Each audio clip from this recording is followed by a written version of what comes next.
And to that piece of lieutenant that's always on his podcast, bashing us, him.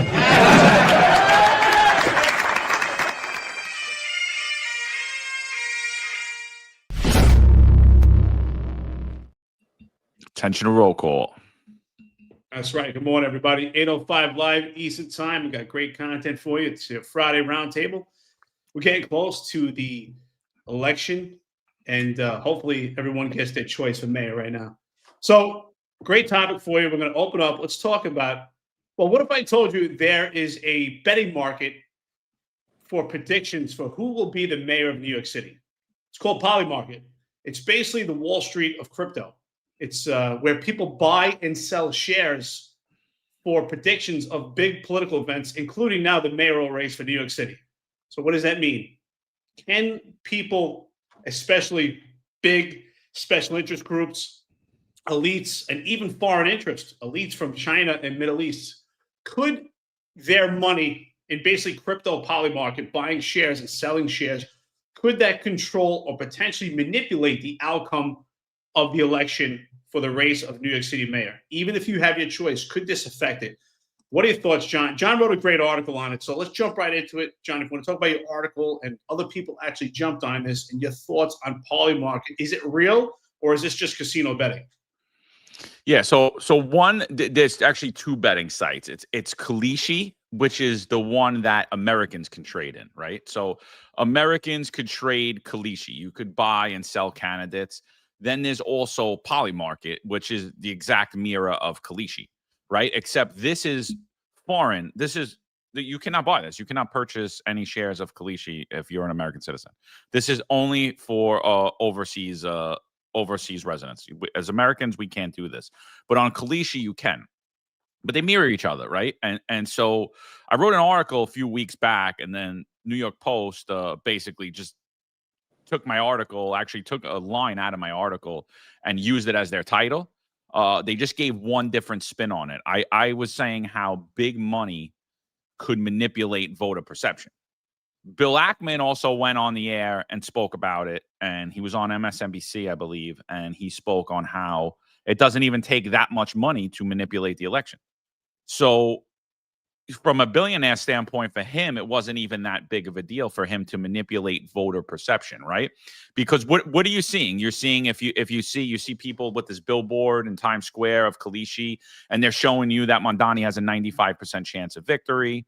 And no one remembers. Americans today, we have like a less than a 2-week memory. Most people have like a 12-hour window where they remember things. And they completely forget that Andrew Cuomo was the solid favorite in the primary as per Kalishi and as per Polymarket. And in my article that I wrote, I outlined it. I showed how the week before the election, it was Andrew Cuomo was unbeatable. He was unbeatable. There was no chance that Zohran Mondani could win. Now, the day of the election, when all these votes coming in and data's coming in now it shrinks all the way down, and it puts Zohran Mondani in 10 percentage points of Andrew Cuomo. Now, still, that's highly inaccurate because what do? We woke up the next day, and guess what?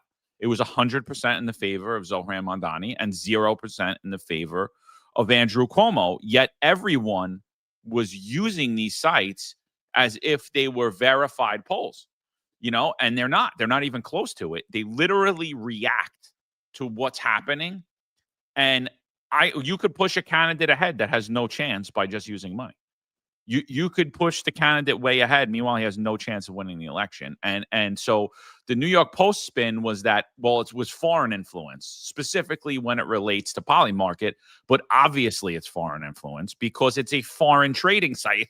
So, I mean, that's the thing that voters need to understand, not just in this election, but going forward into every election, because this is meant to keep people in a bubble. This is meant to keep you thinking that your candidate has no shot or a specific candidate is the guy you need to vote for.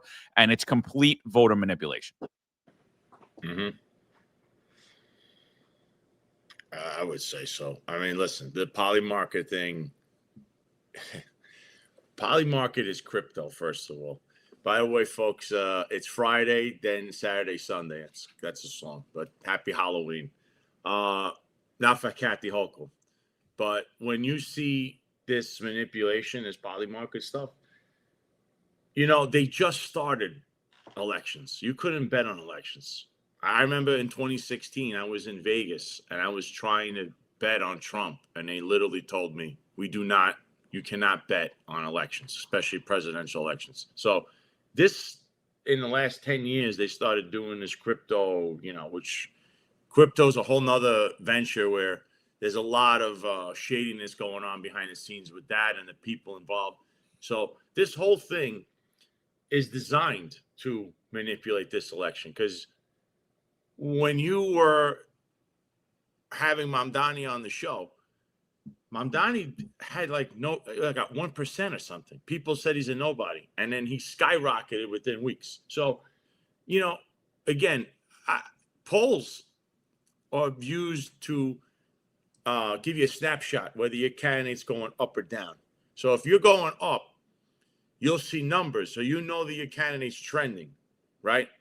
If you're going down, even if they're skewed, if you're going down, then you would say your candidate, he's going down. So that's all polls are really designed to do, because now it's like none of them make sense. None of this makes sense, by the way, what you've been seeing, other than, they've been trying to manipulate this since the beginning. This guy was at 60, 70, 80, 90, At one point, this thing had more bets on Jim Walden than it did for anyway. He got a lot more bets in than Andrew Cuomo, and Jim Walden's missed the 1%. In fact, that should be his shirt. 1%. He should walk around with it. So this thing is completely manipulated by billionaires and foreigners. So if you're gonna go based on this, that's the same for football. And you watch sports. You could be betting on a team that says, minus 14 or something, and they turn around and destroy whoever they're playing. It's really a crapshoot, but polls are designed as a snapshot in time. But now people are voting, so you should be doing exit polls, not showing polls that were done prior to them getting, putting votes in. So I think I'm going to keep seeing more and more manipulation. I think today, Kash Patel just came out and said they thwarted a terrorist attack in Michigan. So I'm sure the whole drumbeat of Sharia laws coming to New York City, we need to vote for Cuomo. This entire fear mongering, which I've never seen so much in my life. All this fear mongering, people, it's just like mental gymnastics. They're literally beating you mentally versus what you should be doing. So, there's a lot to say about this election, but I've never seen so much fear mongering in my life. And polymarket is part of that as well. So I think what's interesting about this is reports are saying that large foreign wallets from China and Middle East are skewing the numbers, and that their bets are pro-Mamdani, giving an average of around 87% favorability rate and the odds to win from Mamdani. So the question is this perception or is this reality at this point? So, we've been saying this quite often, and I've been saying since maybe July, since we really started getting thick when it came to the podcast and this network about the election. Can special interest groups, can the elites actually sway an election? Is this a free market election? And the answer is, well, technically it's still a free market election. It's still a free marketing zone. However, money does have major influence. And we're seeing that this push on polymarket, people are watching and it's moving even before the polls. And as you said, it's exactly what the polls are. It's just a snapshot. But this is moving at a fast rate where people are watching and go, oh, wow, Mamdani's the one in the lead. And so they're getting this perception that he's the man to win. And it also supports this argument that Curtis Lewa needs to drop out of the race, and these backstabbers that are no longer supporting Curtis Lewa are going behind Cuomo because their argument is that polymarket says Mamdani is the lead. But there's a lot of money interested in that. So unfortunately, this really skews the numbers. I think this creates a lot of controversy, and especially the fact that a foreign entity. So the question is, right, we've said, does foreign influence have any stakes in our election market? The answer is yes. If people are following along with Polymarket and they're taking that as gospel, the answer is yes, because it's large money, large wallets coming from China and Middle East, skewing the numbers in a pro-Mamdani effort. So is there foreign influence? Yes. Is this reality? The poly market, is it real? I don't think it's real. It's just like crypto, it's just numbers on a board. This is like casino betting. But people are watching this and they're thinking this is real. And I think this is just an illusion. And so are the polls, they're an illusion. Because what's happening with poly market and what's happening with the polls doesn't match what's happening on the streets. I mean, we've been talking about this on the streets of New York City. I'm not there personally, but I have a lot of ears and eyes in New York City, a lot of family, a lot of friends. And they tell me throughout all 5 boroughs, Curtis Sliwa, he's loved. You see his name, you see signs, you see people rooting for him, and it doesn't match poly market in the polls. So to me, poly market and the polls are just complete bullshit. So I mean, one, we already seen that it manipulated voter perception, right? Like we already know that Polymarket and Kalishi have done this because of the Democratic primary. It was clear as day. I'll pull it up again on the screen for you guys to see. But so right here, if you look at the chart, I'm going to go the week before the primary. Andrew Cuomo, 79.5%. Zohran Mamdani, 9.7%. Right? And that's going into the Democratic primary. What's the day after the Democratic primary? The day of the Democratic primary, it's literally, you see it right there. You see Andrew Cuomo, he's the blue line. He drops all the way down, right? He drops all the way down to 0. So we already know that it manipulates voter perception because everyone thought that Andrew Cuomo was the clear-cut winner. Again, people were looking at me like I had 30 heads when I was saying Zohran Mamdani was going to be the Democratic primary winner. They're like, what the hell? You don't even know what you're talking about. You're a dumb lieutenant flunky. Shut your mouth. Andrew Cuomo, Andrew Cuomo, Andrew Cuomo. So that is 100%. Now, foreign influence, of course it's foreign influence. I don't get what everyone's talking about here. It's a foreign betting website. So you just being a foreigner doesn't necessarily mean you're an intel agency. Could an intel agency do it? Yeah, absolutely. It's a foreign betting site. But it's the same way what we're seeing in America, right? If you look at the money here, the money tells a big tale here. And you could see who's got big money behind them. Look, Zohran Mamdani has $94 million in bets. You know who's number 2 in bets? Jim Walden. Jim Walden has $49 million on Polymarket that he's going to be the mayor of New York City. Curtis Sliwa is number 3 with $46 million. Andrew Cuomo, prior to me writing that article, I think was at about $14 million. After I wrote the article, there was an influx of money in bets. He's now up to $26 million. So I don't understand how this thing is really even ranking people right now. Like, how is it legitimately even saying anything? Like right now, it has Zohran Mamdani at a 95% chance, Andrew Cuomo at a 4.7% chance, and Curtis Sliwa and Eric Adams at less than 1% chance. So how does that work? We have more money placed on Curtis Sliwa than we do on Andrew Cuomo. Andrew Cuomo has no betting real fervor because as when I wrote the article, he was actually number 7 in bets, yet he was ranked number 2 on here. So it's pure election interference, in my opinion. And then again, when we go to talk about the polls, if you want to talk about the polls, I mean, Sal's labeled it out. I've labeled it out over and over again. They're likely voter polls. That means nothing. It's the same as right now is if I ask all of you who you're voting for. I ask you 2 questions. Are you going to vote in New York City election? And you say yes. I don't verify that you live in New York City. I don't verify who you are. I don't verify anything. You answered yes to the question. And then I say, who are you voting for? And now we get 1,000 people on here in the morning. All 1,000 of you say you're voting Curtis Sliwa. We have a likely voter poll saying 97% are going to vote for Sliwa. You're going to get your Jujus that want Zohran Mamdani. You're going to get your 1804 Banks. That's a homosexual. You're going to get something, but that's not an accurate poll because what do we need to know? We need to know neighborhood by neighborhood with the voting demographic that these people are in fact voters. right? They're in fact going to vote in New York City elections. They are registered to vote in New York City elections. And then who are you going to vote for? And then that matters. That's a real poll, right? This is not a real poll. And the same thing we're seeing here. This doesn't tell you anything about what's happening on the ground. This doesn't tell you anything about what's going to transpire at the polls. These are people placing bets. And all of Polymarket, they're placing bets overseas. So they're not a likely voter.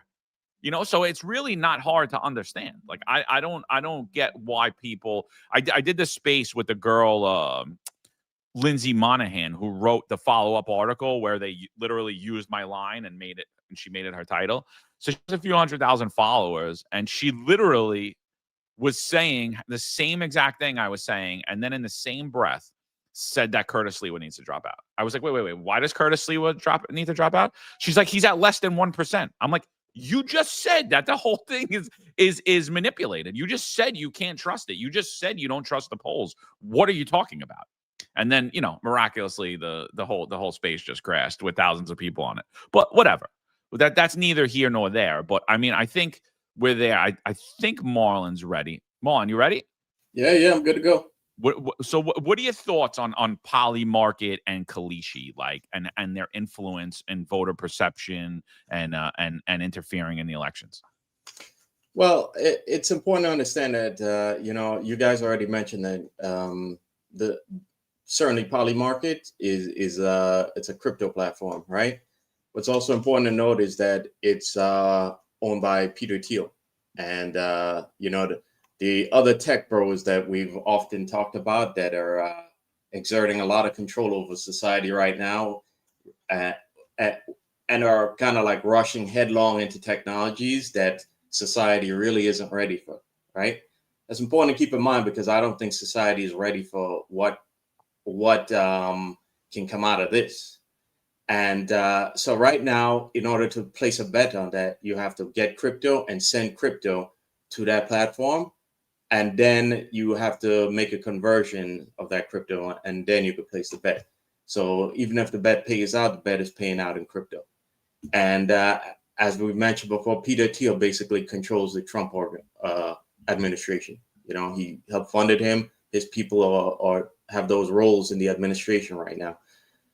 So with that said, yeah, I don't think society is ready for what this is going to bring. And this does bring a lot of outside interference in elections. In fact, it incentivizes the wealthy to electioneer, because let's think of it for a second. If you want to put a $10 million bet, I mean, if you're dropping $10 million on this, what's the big deal if you use $1 million to kind of push the election in one way or the other, Look, like I said, with this Polymarket thing, this is like a voter manipulation, or they're trying to stymie people from voting. I see a lot in people in the comments talking about if Sliwa dropped out or whatever. I'm going to explain this one final time. And it's funny how Maud Moran, I went after her last night because she basically was saying, Cuomo should, imagine him talking to basically her campaign. I says, you're a Republican. Like, if the top of the ticket is Curtis Sliwa, people are going to vote in droves for this guy. He had the highest voter turnout last time in a long time for Republicans. He carries the Republican Party underneath him, which means city council seats, district attorney seats. You need him to stay on this ballot. You are not a true conservative or Republican if you're saying Curtis needs to drop out now, because if he drops out, you don't hold any seats anymore. Because who are people voting for? The guy who's a real Democrat as an independent who has no one underneath him. He's running, again, for his greedy self. Him and Frank Carone, whoever else is in that party. So you guys really don't understand politics. Imagine this is the presidential election. Trump needs to drop out, and then all the Republicans underneath him running for Senate seats, state Senate seats, Congress. They're all being carried by the top of the ticket. You guys fail to realize this. So the Republican absolutely never, ever will drop out of any race. The independent that got crushed in his own primary has no business being on that ballot. because they can't win. And in the history of politics, the independent has always been the spoiler. The only time an independent, and that really doesn't matter, was Bloomberg, who spent over $100 million of his own money to win an election. Okay? That is unheard of. And bent the rules to run a third time, by the way. So that was the only exception, and probably the last time you're going to see that. So again, it's so much manipulation and low information. People are just, he said it, it's true. Or that's really what's going on. And this poly market thing it's just another form of manipulation. So is a poll where they just say likely voters, you know, and again, if you want a real poll, this takes a lot of money and time. It's registered voters that are verified. I need to verify who you are, which means you gotta let me know, like, I need your address. I gotta verify that you are registered to who you're registered, meaning you're a registered voter. Because I could get 100 people in the street. Some of them are going to be homeless with no job and never voted. I don't know who they are, but they're saying these people are legit. That's what they're doing. It's quick. It's like a quick poll, and they suppress people. That's what it's designed to do. Or look at me, hire Emerson polling, like they're some fancy web, like they're all the end all be all of polling. So that's a lot of what's going on here. It's all manipulation. The only thing that could possibly even be close to true would be a verified poll of verified registered voters. But again, polling in itself could always be manipulated because you just never know what happens on election day. This happened not even 9 years ago with Trump. What was it, 10 years ago? Trump and Clinton. Everything said Trump couldn't win, and then he ends up winning. And it's funny, and now alleged Republicans, but some of them that did vote for Clinton are saying, oh, you can't compare the mayor election to Trump. But you know something? I know one thing. The voter turnout for this election right now, so far, early voting, has a lot more voters than it did for the presidential election. And I'm sure there's more Republicans voting now than they were for Trump just a year ago. Because New York City is not MAGA, no matter how many times Don Ciini wants to, wrap his China-made flags around saying he's MAGA. It's not. MAGA is not a New York City thing. If Trump came out and endorsed anyone, 71% of the electorate will come out and vote against that person. That's why he's kept his mouth shut. He knows this. So does Cuomo, so does Mamdani, and so does Curtis. And the person that suffered right away, Eric Adams, when he soft endorsed him and Eric was done. That was the nail in the coffin. So I don't want to hear about Trump. The endorsements mean nothing. They mean nothing, really. In the end, it's really, are you running a good campaign, which Curtis is? Sorry, Greg Kelly. Let me go back in your little career. Sorry, Greg Kelly. He's run a very good campaign. It's an old school campaign, actually. It's actually how you win old school way with boots on the ground. So, again, this is a crapshoot, and you won't know until the night of the 4th just what happened. But depending on what you see, you'll know why it happened. So I think we should look at this different ways, right? We'll start by looking at the polls. And exactly what you said, Sal. You said the polls are snapshots. So for some, it's a snapshot, or it's a gauge, a metric of measure of a specific group, right? That group could be in Staten Island, it could be in Brooklyn. Are they registered voters? Are they likely voters? Or just people that have an interest? So it's just a metric of measure, but it's not something that we should put our full confidence in. So what is poly market? It's exactly that. It's another snapshot. It's another gauge. Now, personally, here's my take. I don't think that poly market is necessarily a good thing or a bad thing. I just think that it's a tool, another metric of measure. And I have no problem if there's some type of betting market, if it's foreign or domestic. I have no problem. That's a free market where you want to put your money. The problem is when we get these folks in New York City, these backstabbers trying to give the ideology that poly market is not gospel, and that we need to put our full confidence in that, and that's the metric of measure. And now that gives more incentive and incentivizes the elites, especially those with foreign interest in the Middle East and China, to put their money behind Mamdani, because they're laughing right now. Look, these people are actually utilizing these polls as their metric of measure, and poly market as their metric of measure of voting. And we can actually manipulate it because they'll follow the money. And so the question is, whose confidence are we putting our faith in? Putting our faith in foreign interests that don't even know what's going on. They don't have their boots on the ground. They don't have their ear to the ground. Now, we don't live in New York City anymore, but we have our ear to the ground, our eye to the ground. We have people that live there, people that we care about. John has property there. So Marlon still lives there. Sal, you still have interest there. We have family. I have family. So we still have interest. But these foreign interests, do they have interest there other than what's going to pad their pockets? So again, it's not a bad thing or a good thing, unless who is utilizing it and who's pushing it. And we see everyone pushing it now in New York City, utilizing poly market as like, this is the standard. This is the metric measure. Don't look at the boots on the ground. Don't look at the signs and the people screaming Curtis Lee was named. Don't pay attention to that. Look at poly market. And it's just exactly that. It's a betting system. But if we put all our faith into it, we're completely twisting perception versus reality. It's the same campaign we've seen with Eric Adams' administration, perception versus reality. What you see, you're being gaslit to believe that Zohran Mamdani is the favorite to win and that Cuomo is the man to save the job, when Cuomo is not even nearly in the voting polls compared to Curtis Lewa. So the reality is we're getting people that are trying to manipulate this fight and trying to get people to stand down.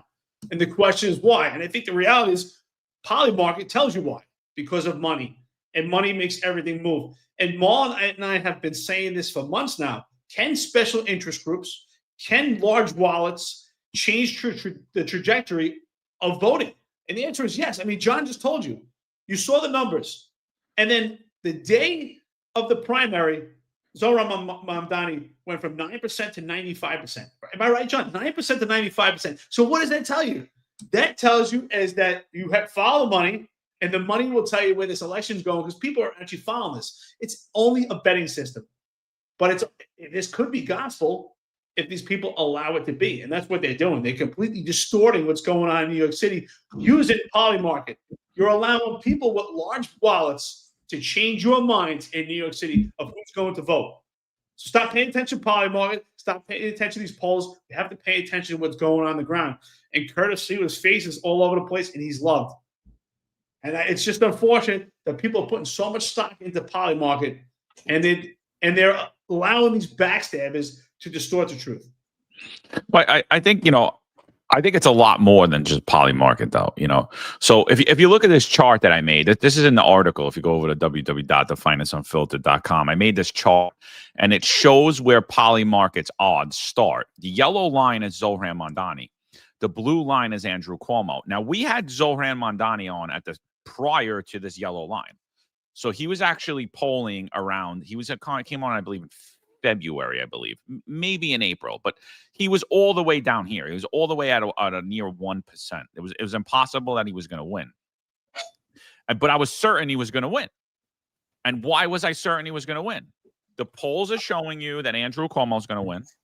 The talking heads on TV, Fox News, New York Post, every single radio show host, every single talking head you could think of that can't stand Andrew Cuomo coronated him. Everyone believed that Andrew Cuomo couldn't be beaten. So you have all of these different factors telling you that Andrew Cuomo is going to win the Democratic primary. And I heard so many people tell me that. They're like, this kid's not going to win the Democratic primary. He's going up against a political juggernaut, Andrew Cuomo.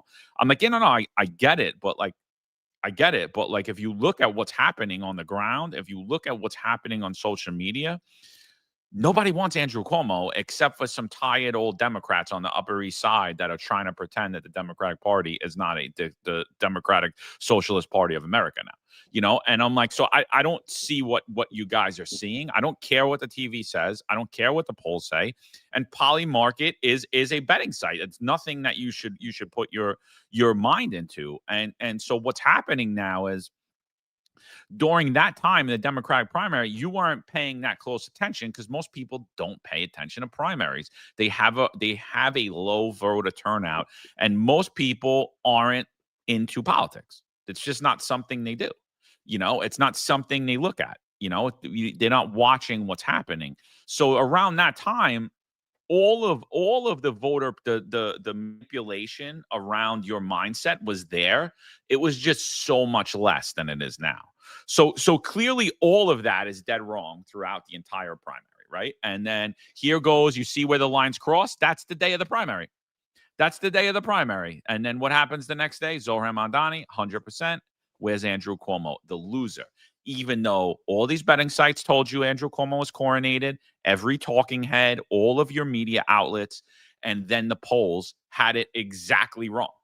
They told no one predicted it at all. There was one poll the day before the election that had Zohran Mamdani beating out Andrew Cuomo with ranked choice voting in the last round. So even that was wrong. But it was the day before the primary. So that was the only poll that even simulated that there was a possibility that Zohran could win. And they had him winning because of ranked choice voting. So all of that's wrong, right? So now we get to the general. And this right now is the most watched New York City mayoral race in history. It doesn't even just have national attention, it has international attention. The entire world is watching New York City mayor race. And what's happening? All of the stuff that we already know, that we were telling you on this show months ago, don't believe it, don't watch it. Watch what's happening on the ground, watch the social media, watch all this stuff. All of that stuff has been ramped up. There's been millions and millions and millions of dollars spent to run a fear campaign to have you scared and afraid of Zohran Mamdani. Now, I'm not afraid of Zohran Mamdani, and it's not because, oh, John, you live in Florida and you don't care. No, I have a pension in New York City. My health care comes out of New York City. Every single dollar I have invested is in New York City. All of my money is in my properties in New York City. I have no money. So the reason I'm not scared of Zohran Mamdani is because there are laws in this country. So if by chance New York City elects a radical, what could he really do? Are you telling me that the federal government's completely inept? Are you telling me that Donald Trump sucks? Are you telling me that the FBI and the DOJ suck? Well, we know that they do.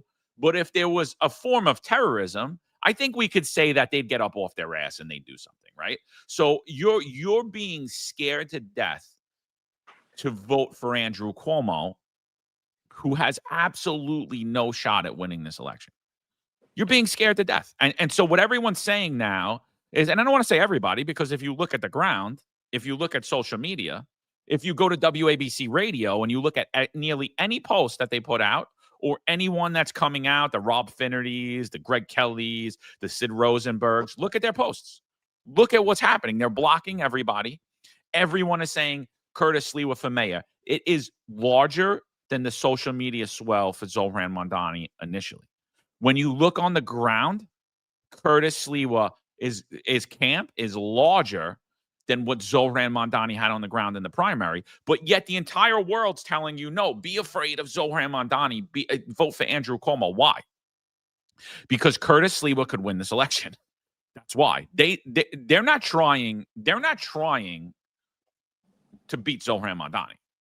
What they're trying to do is scare you, double boosted patriots, keep you guys so afraid of your own shadow that you're going to vote for Andrew Cuomo to try to get him in second place and take away your ability to actually have a mayor that cares about New York City and that wants to do better for New York City and doesn't want to hand your city over to billionaires like Bill Ackman and have him build casinos and build buildings in your backyard and turn your parkland into a playground for the rich. Oh, and let's also put Rikers Island. Let's put skyscrapers on Rikers Island and change all the plane routes too, because that's what's happening. You're being so manipulated right now in this general election.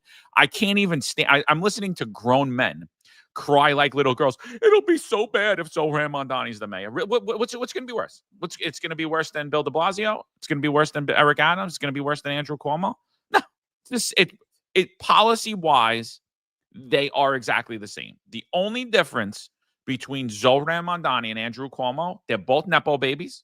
They're both Andrew Cuomo's experience. We'll go through it later on. It's horrendous. So when I look at politically, you have a failed assemblyman who's done absolutely nothing. And you have Andrew Cuomo, who his entire career has worked hard to destroy this country and destroy the city. And we'll go through all of that later on. But the only difference between them is their age, their ethnicity, and their creed. That is it. They're fundamentally, as a candidate, policy-wise, as a candidate, they are the same thing. And you're just being manipulated by all of these factors. Hey, John, this guy keeps saying, you go, oh, we live in Florida. You remind people where all these candidates live, because I don't think Cuomo even lives in New York City. Oh, sure. Andrew Cuomo lives in upstate New York. Eric Adams lives in Fort Lee, New Jersey. Zohran Mamdani's not even from this country. Jim Walden lives in Connecticut. Like, all of these people who Ben Bedejo, or whatever that loser's name is, Ben Tel Aviv, he lived in Tel Aviv in 2025. He claims he lives in New York City, but if you look at him, it says DC, NYC. Meanwhile, he's not even in the country right now. So, like, what are people talking about? Like, it doesn't get more New York than this. Yeah, me, Sal, Eric's traveling. Me and Sal left New York. Why? We were exiled. We had to work. What the hell are we going to do? But the bottom line is this. Everyone that's weighing in on this election, Megyn Kelly, all these big names, they don't live in New York either, but they're selling you a bag of goods. We're telling you exactly what it is, and we actually have things that matter there. We're in litigation with New York City. New York City changes. Guess who you're going to see on the streets of New York City every day? Yeah, that's right. So same with Sal. So I don't know what the hell you people are talking about. Oh, you live in Florida. You don't care. My nieces are in the Manhattan right now as we speak. I care more than you, bro. I'm just not scared like you are. There's the difference. I'm not afraid to say what the hell we're saying. So none of them live here. None of the mayoral candidates are from New York City. If I ran from Florida, like Ina Vernikov's running city council from Florida, then, what will be the difference? What will be the difference? Yeah, I think it's even worse than, John just made some great points, but it's even worse than that. And I'll tell you why. All right. I've talked before about the rise of populism and why, like, things move in cycles. I referenced the book, The Fourth Turning. Well, the thing is, at this point in history, there's a lot of populism right now. There's a groundswell of anger and frustration with people on both sides of the aisle. The lower class, the middle class people on both sides of the aisle are frustrated with things right now.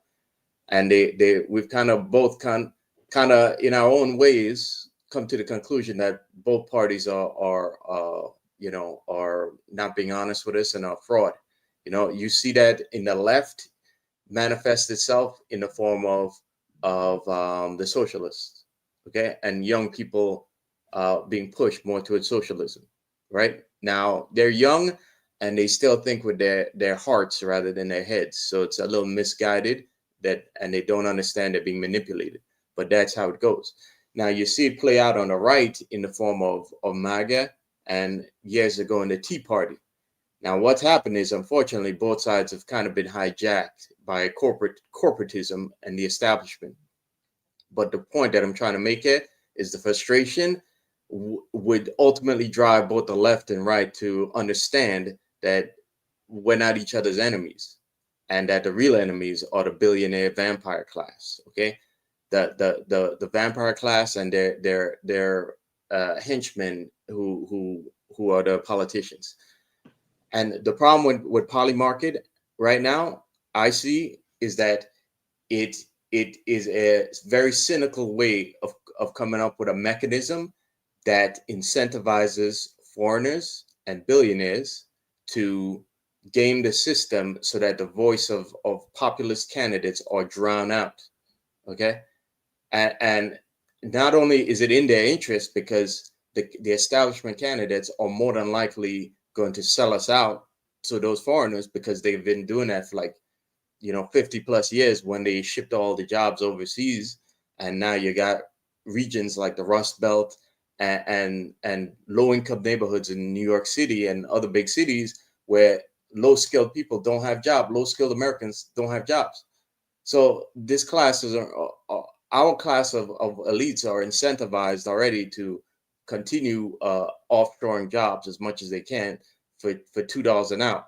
And now you have a mechanism where foreigners are incentivized to drown out the populist candidate. And then the media over here and the elites over here then reference poly market and Kalishi, like Bill Aikman has been doing so far. And what they do? They keep broadcasting that Poly Market as though it's polls.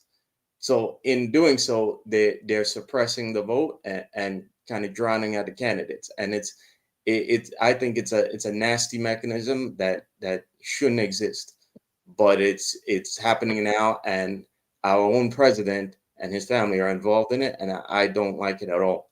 Like I said, Donald Trump Jr. is an advisor in Kalishi, and I believe I've seen articles saying that he was on the board of Poly Market. So it's not good for any one of us, and I think it's meant to drown out. It's meant to keep us divided and from coming together on the real enemy. I just want to say to one of our newest trolls, Richard, welcome to the chat. Thanks for being a fan to the Finest Unfiltered Network. We appreciate it. He says he's bored. He's not having a good time. But if you look at the rest of the chat, it looks like they're having a great time. So stick around. We might Richard, don't let the door hit you in the ass, please. But hey, if you stick around, we might surprise you. So, with that being said, we're talking about people that reside in New York City or not. Yeah, technically, John and myself and Sal, we don't reside in New York City, but our hearts are in New York City, and we know New York City far better than most people do. And Marlon is still there. So you want to ask if we have eyes and ears on the ground? Marlon is still living in New York City. So we have eyes and ears on the ground. I have family there. John has family. So does Sal. We all have a great interest in New York City, far more than Andrew Cuomo that couldn't find his way to the subway. Zohran Mamdani, who's probably never even taken the subway himself either. The only one that knows New York City is Curtis Lewa. And if you're going to be in this election, damn well you need to know New York City. You should know the subway. You should know where the gyms are. You should know where the fitness centers are. You should know the neighborhoods. True New Yorkers know the neighborhoods. You know Astoria. You know Jackson Heights. You know the South Bronx. You know Stapleton. You know Harlem. You know neighborhoods. That's what true New York City people. Ask Jim Walden or Andrew Cuomo or Zohran Mamdani. Could they tell you neighborhoods? They'll tell you boroughs, but they don't know neighborhoods. These aren't real New York City people. These aren't real New Yorkers. The Finest Unfiltered Network, we are real New Yorkers. We'll tell you neighborhoods. We'll tell you streets. We know what's going on there. We care. Why don't you? Why don't you? So for the people here that show opposition to us not living in New York City, well, if you're not scared, why are you not fighting harder for Curtis Lewa? Why are you allowing people to manipulate Poly Market and the polls and feed you lies that no one can take part in what's going on, that Curtis Lewa has to step down? Pure bullshit, And we're not backing away. We're not backing away. My body physically is not New York City, but my mind and heart will always be in New York City. And so will the Finest Unfiltered. My pension came from New York City. We served our time. We grew up in New York City. We know New York City well. We still know it. And we could be there at any time in a moment's notice. It's no problem. We're not scared of New York City, but apparently the trolls and the jujus in New York City, they're afraid of us coming to New York City. They're afraid of that. Because every time we go to New York City, John has went to New York City, so have I. We've never been confronted, and we're never shy about where we go. Never shy about it. Now, remember, New York City, what happens there usually is going to affect the whole country because it's the shiny city on a hill. I mean, at least that's what it used to be. That's what Ronald Reagan would say. But anyone in here, oh, you're Florida, blah, blah, blah. Guy, I don't know how long. Can you get any more low information than some of these people in here? You have a resident Antifa member. You got another guy that, I don't know, he's on every single show. I don't know if he has a job. Because, I don't like Stephen A. I met Stephen A. Smith, but I'll never watch his show. Would I be in his comments going off every single time he's on, like a certain individual here does? No, because some people work for a living. Unless you're on the job doing things that you shouldn't be doing. That's a whole nother ballgame. And I don't really care. This other guy, you publicly humiliate yourself. Dude, you're public humiliating yourself. I don't like. You're going to get what you deserve, people like you in New York City. You're going to get it. People here, I talk to many people here that are from New York and have interest in New York and all of that. The reason people care is because you grew up there and you'll have an affinity for it. Not like some of these people who don't have affinity for anything. They're the people that are voting for Mamdani. And they're voting for Mamdani for all the wrong reasons. So that's just the bottom line here. We care. People care because you have a feel-good memory of where you used to, live and where you grew up, and that's going to be wiped away because the people that came in after don't know how to move this forward in a positive light. We'll say some people might, and it happens every generation. So if and this guy's campaign is basically like a script. He took the script out of Obama's book. Hope. There's hope. His hope is he's giving you a line of BS, and his track record is that he's not even a real politician. He has brought nothing to the table as a state assemblyman. So if you're voting for that, then your intelligence needs to come into question, because it shows you really have no knowledge of anything. You're just voting on the guy looks good. I like the way he sounds. He sounds like me. I want free this or free. None of that is even viable.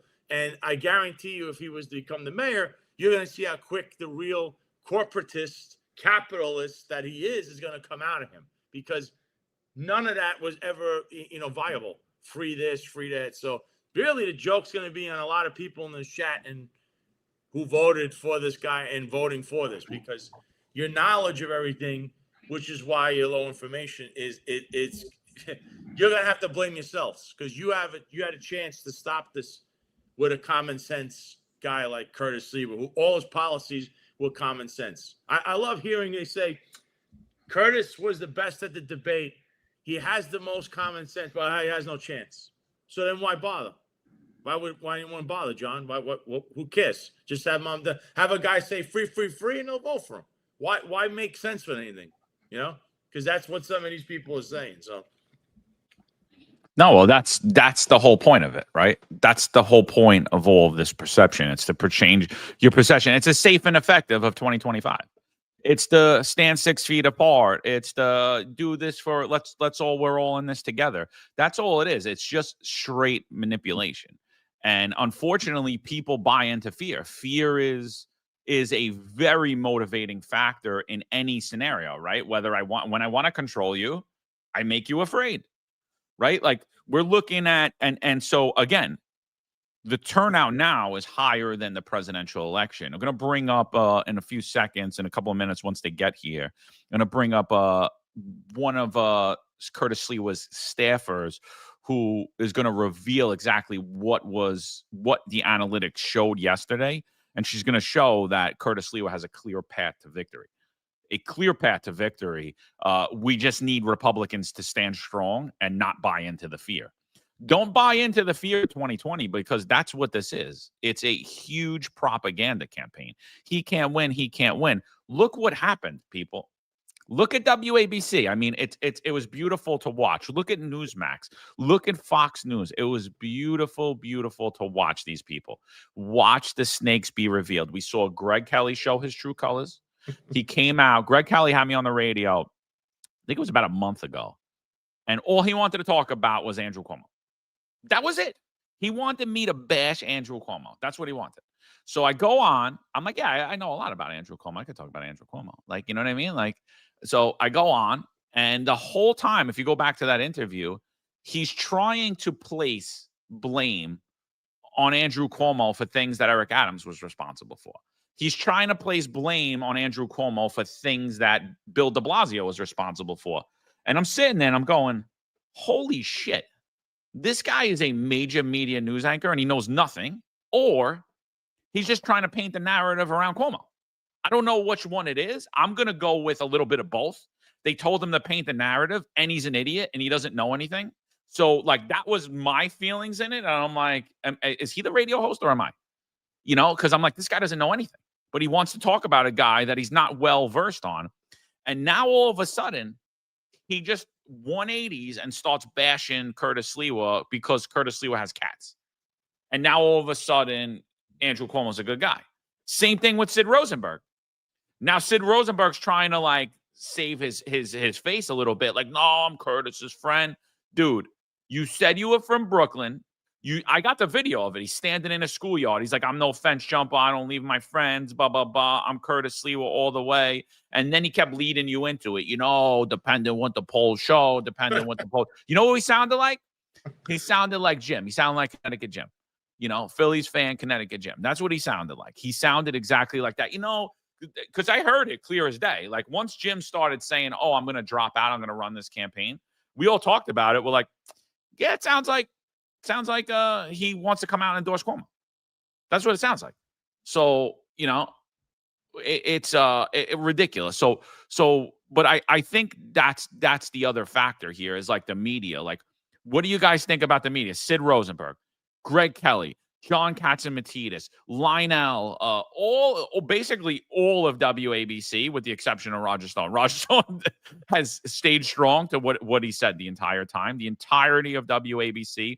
And then even Finnerty on Newsmax the other day says to Sliwa, he goes, "You sound like a defeated man." Sliwa didn't sound that he was telling him his plans. Or I was like, wait, what? And Sliwa ripped him, and he deserved it. And he showed he's little Greg Kelly Jr., a fraud. The entire mainstream media is a fraud, and the New York Post is in the tank for Cuomo. Like, could you people believe that the New York, and so that all of that stuff's affecting your perception, and you're like, oh well, they're saying he can't win. They're saying he can't win. And it's like, dude, open your damn eyes. When you go in the subway and you're scared, crime's not down. I hate to break the news to you. When you go in the subway and you get robbed, crime's not down. When you see Jewish people getting beat up on the streets every day in New York City, it's not because Zohran Mamdani. He's not the mayor. Wait, John, are you telling me that people's eyes are not playing tricks on them? That actually what they see is actually the truth? What you're seeing is not just an illusion, that you're actually seeing the subways are decimated and you're actually seeing a vast amount of crime? Well, I think the bottom line at this point is, I think, and I've been saying this for a while, I think that they're creating voter fatigue. They hit you with Polymarket. They hit you with these polls, the media, these low-level bums on WABC like Sid Rosenberg and these other talking heads and these elites with money behind them. And they're burning people out, and they're beating them with exhaustion to the point of where people are getting tired and they have voter fatigue at this point. We're like, okay, maybe they're starting to believe the hype, the perception. Okay, maybe these people are right. I mean, I'm hearing it from so many angles that Mamdani's going to destroy the city. Now, the reality is, how much worse could the city get? You've had former Mayor Bill de Blasio. You've had Eric Adams. You've had lockdowns. You've had vaccine mandates. We lost the most valuable New York City agency workers amongst all these New York City agencies. You've had a corrupt administration. How much worse could it get? That to the point that we're not willing to fight. Like, God forbid Andrew Cuomo or Zohran Mamdani wins. It's terrible, but we're not just going to hand over the city also. And we talked about this before. If they do win and become mayor and keep the city going on the trajectory that's in right now, which is a complete disaster, or making it worse, well, that's where it takes the people to stand up and give pushback and protest and fight hard. Just because if Zohran Mamdani or Andrew Cuomo wins, does that mean we just lay down and go, oh, that's it? They do whatever they want? No, they're supposed to serve the public. The people are still supposed to be in charge. The people are supposed to own the rights of the city, to care about the city. They're supposed to serve the public. Zohran Mamdani and Andrew Cuomo could only become dictators if we allow them to. So why not fight as hard as you can and put all the eggs in one basket right now for Curtis Sliwa? Fight till the bitter end. And if he wins, thank God. But if he doesn't, that doesn't mean we're giving the city away. Not at all. But that's what they're saying. And how much worse? I'm not afraid of Zohran Mamdani or Andrew Cuomo at this point. We already know how the failures of Andrew Cuomo. I don't know how much worse it could get. We already know the potential failures of Zohran Mamdani. So why are we not willing to fight this to the bitter end? Hey, if it goes on fire, so what? That's, we can put a fire out, but the only chance we have is to vote. What if people back off because they're listening to Polymarket, listening to these polls, and they're listening to Botox, red-faced Sid Rosenberg, and the money that's behind Bill Ackman and Jim Walden, that obviously it was not the man he said he was. And then what if it's such a thin, tight race and Curtis Sliwa could have won? People say, oh my God, I can't believe we listened to them. Well, it's going to be too late. So you know what? You fight to the bitter end, to just complete exhaustion. And when you have no more, you keep going. That's what fighters do. All right, let's bring up Phyllis and Cirillo. Phyllis is working on the Sliwa campaign in her off time. In her on time, she is the chief of staff for New York City Councilwoman Joanne Ariola. Phyllis has been in the fight in New York City for a long time. She actually helped get firefighters back to work with the height of insanity in COVID. So she's been directly involved in politics, had numerous conversations with us. She called me yesterday, told me something, and I'm like, this needs to get out there, but I don't think anybody could explain it with as much detail and as much fire as Phyllis got. So I'd like to welcome to the stage Phyllis and Cirillo. Phyllis, what's going on? Good morning, everyone. So great to see you all. Oh, we got a little feedback from you, Phyllis. Good morning, everyone. So great to see you all. Do you guys hear that feedback or no? Yeah, I hear it. Yeah, there's a bad reverb. I mean, I think if we're good she now. goes back out, comes back in, it'll probably go away. You're good now, Phyllis? I hear you guys, just you Oh, guys. it's gone. You're good. All right, you're good. Good. You're good. All right. So, Phyllis, first, could you just explain everybody who you are, what you've been doing, and then let's get into what you said yesterday. Yeah, so in my day job, I work as Councilmember Ariola, Minority Leader Ariola's chief of staff.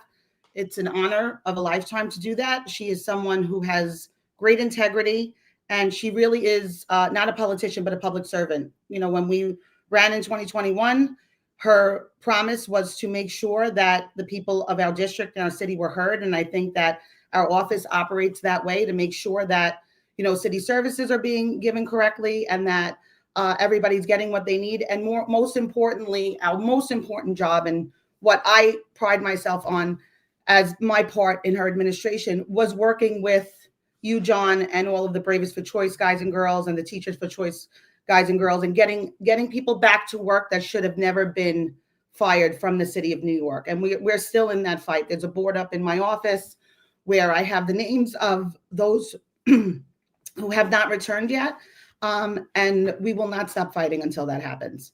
And, you know, in my off time, I work on the Sliwa campaign. And that also has been an honor of my lifetime because I have watched Curtis grow into a wonderful candidate. He's a good person. He loves New York City. And out of the three people that are running, there is a clear choice here for New Yorkers to see positive change across our city.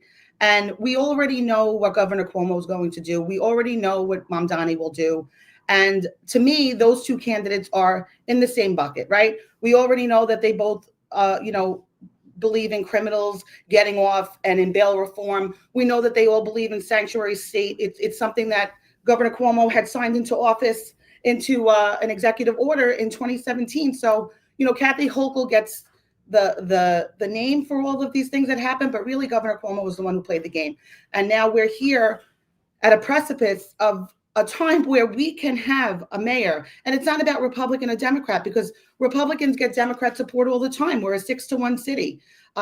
Joanne had it was a 6-1, even in our district here in District 32, Howard Beach and the Rockaways, and she won with overwhelmingly with almost 70% of the vote. And we've been unopposed the last two times because of the work that we do, because we don't see your D or R next to your name or unaffiliated next to your name. We see you as a person living in New York who deserves their services, who deserves what they should be getting from their high taxes that they're paying, and just common sense and civil rights. That's something that I think that the Democrats have pulled away from, and Republicans have now become more of the working people party. We have been working very hard every day. We have a huge team of volunteers and workers for Curtis, and we believe that he can win. We believe if everybody sticks together and that vote comes in, that we can win. And John, I don't know if you can pull up some of the graphs that I had sent you, but you believe these polls, not you guys, but people believe the polls. We know the polls aren't true, right? If the polls were true, then Andrew Cuomo would be the Democratic nominee. He's not the Democratic nominee because the polls aren't true.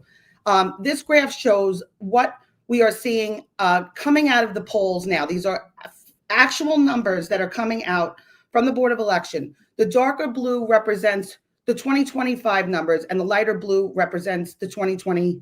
The 2025 numbers are the darker blue. The 2024 numbers are the lighter blue. Those are the ratio of Democrats that voted. Okay. So now we're seeing a decrease of Democrats coming out. If you look at the red numbers, the lighter red represents 2024, the darker red represents 2025. We're seeing an increase of Republican voters coming out. So we have right now, after day 6, this chart only goes up to day 5. After day 6, we're seeing an increase of about 2.35%. If you all remember, President Trump received 30.1% of the overall vote in New York City, which is unheard of for a Republican president, a presidential candidate. But he did, right? Because the team worked hard to pull out the vote that we needed. And everybody was sick and tired of the migrant crisis, of the, affordability, of everything that was going on in our country and in our city. And they felt that he was the better candidate. 30.1% of New Yorkers felt he was the better candidate. Now you have Curtis, who is much more appealable to Democrats, right? We see this Democratic number. Yes, it's very high. We're not saying that, but we need Democrats in order to win. We've always needed Democrats to win. And we're seeing an increase in the Republicans and a decrease in the Democrats. So the way I look at it, right, the Democrats are not that excited about this election, right? They have 2 candidates. They're not really that excited about Mamdani, especially, the moderate Democrats, the original Democratic Party that we know. And they're definitely not excited about Andrew Cuomo because they know what he's already done to our city. They know what he did to our state. He shouldn't even be running. He's been accused of, sexual assault and God knows what else he did while he was in office. And this is who we have to choose from. And then you have Curtis, who for the past 5 decades has dedicated his life to New York City. And will put people in the mayor's office that will make all of the necessary changes. If you don't like what you're seeing in New York, Curtis is the only person who is going to change it for the better. And that's a fact. Phyllis, not to cut you off, but what specifically do you see on the chart where you see the path to victory, where you see the numbers? Could you break down the numbers? Because I'm still getting Curtis needs 51% to win and he can't get it. Could you just break down what this chart shows? There's 3 candidates. So you know that the vote is going to be split 3 ways, right? So if President Trump was able to get 30% of the vote, and we're seeing a over 2% increase in our voters just by day 6 of the early voting, we know that trend will most likely continue. It's continued increasingly over the past 6 days, right? If that continues and everybody gets out to vote and everybody that's sick and tired of the way that New York City is continues to come out to vote, all we need is 35% of the vote to win. And the only thing that will stop that is if people are dropping off and holding their nose and walking in. How they can do it, I'll never know because I can never do it.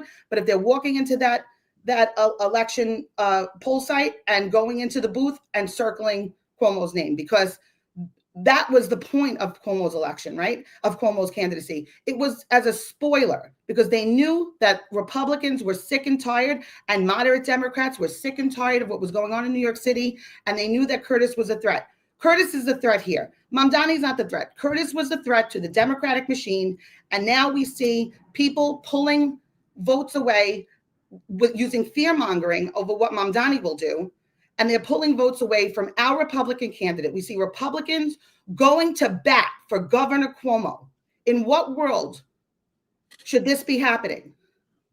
Have we lost every part of our integrity? It sickens me. And it doesn't sicken me as a Republican. It sickens me as a New Yorker that anybody could say, go vote for Andrew Cuomo because he's more of a threat than Mamdani. They are the same person. He has allowed Andrew Cuomo, all the things you're seeing that's wrong with New York City, he has allowed to happen. Adams continued it. Mamdani doesn't even show up to work in the state legislature. So I can't even blame him for too much stuff, but we know what he will do, right? But they're the same person. So if you want change, I encourage you, please get out and vote for Curtis Sliwa.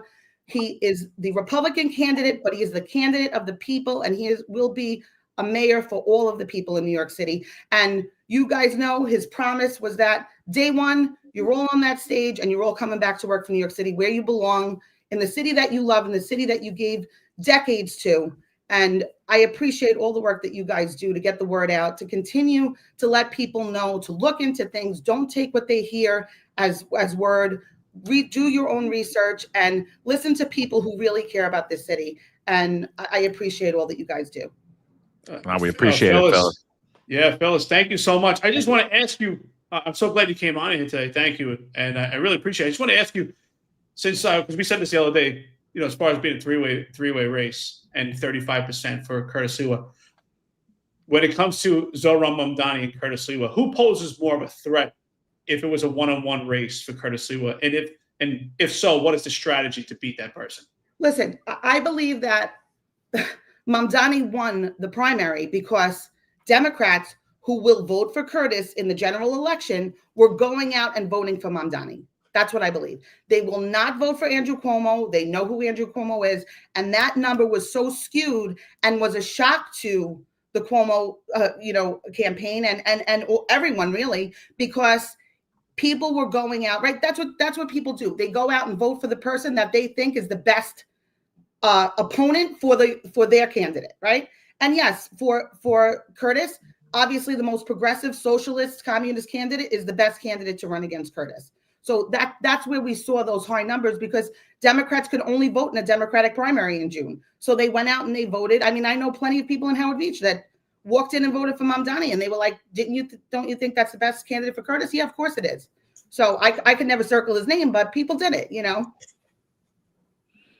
No, and the other thing is, like, the other thing that I think everyone misses and was real important, what you brought up, is that your district is overwhelmingly Democrat, yet Joanne Ariola is a Republican, and she won with over 70% of the vote. Won and has been unopposed the last two elections. It's unheard of for a Republican to be unopposed. But this is the thing I think people are missing about Curtis, and I think it's very important that, like, we highlight here, is like, you're on the ground every day, you're interacting with people every day, right? Whether it's in your constituents and your regular job or it's after work, and when Absolutely. you're dealing with this. What is the feeling about Democrats towards Curtis Lewa? They love him. Joanne describes it perfectly. Curtis is the French fry to the seagull. Like, literally, people want to be around Curtis. They want to take pictures with Curtis. They love Curtis. They feel safe around Curtis. And that's what we're hearing. I don't know if you saw, Errol Lewis had done an interview with Curtis through Brownsville. And he even said, like, people were coming out of their homes, coming from across the street, making the bus driver stop the bus so they could get off just to get a picture with Curtis. And we're hearing from the polling sites in Canarsie, in Brownsville, that people are walking out and saying, I'm voting for Curtis Lewa. So if Trump got 30%, right? Obviously does not appeal well to Democrats in New York City. But Curtis clearly does. He always has. What aren't his chances much more likely that he's going to get about anywhere between 35, 38?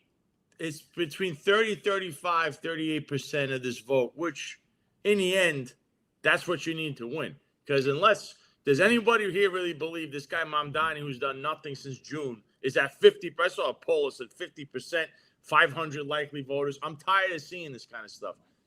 From what you're saying, and this is what people got to home in on. These are people that just voted. This isn't someone that was polled 5 weeks ago. These are people that just voted, and there's a higher turnout amongst Republicans right now and a lower turnout with Democrats, but you have a candidate that appeals to Democrats and has driven a higher percentage of Republicans and motivated to go vote. So he's almost galvanized New York City into what we're seeing today. But I still have to hear the polls and Polymarket because it's 95%. The foreign bettors are saying Mamdani's going to win. Guys from India are saying he's going to win. You know what, Sal? If you remember in 2016, the day of the election for the presidential election, right? They were saying that Hillary Clinton had, and Vegas was saying this, right? I don't know if there was betting happening at the time, but the odds were that 98% Hillary Clinton would be the president of the United States. And we all know what happened that night, right? President Trump won overwhelmingly. And it's you can't listen to these polls. You can't listen to Polymarket. You have to listen to the people. And everybody forgets that, right? We're listening to the actual polls, not the pollsters. The actual polls, people walking out of the polls. These are numbers coming directly from the Board of Elections. These are not numbers that we're pulling out of our head or making up. These are physical numbers. And it's why we didn't really do a poll, because who are you getting on the phone? I've never been polled. Have any of you been polled? You know, for those of you that live in New York City, I've never been polled. I don't know anybody that's been polled. So who are they polling? And you have to remember that most of the time the polls are purchased by a partisan group that are looking for a specific outcome of that poll, right? So they want to make their consumer happy and make sure that the poll is in their direction. So, you have him at 51%, 46%. Then you had that Emerson poll where suddenly, Curtis was over 20%. You just can't believe any of it. You have to believe what the people are saying on the ground. And, I wouldn't be working so hard. I don't have time to waste. I have a family. I have a big job for the minority leader. And I don't have time to waste to do all of this if I didn't really believe in the candidate. I don't work for candidates I don't believe in. I believe in Curtis.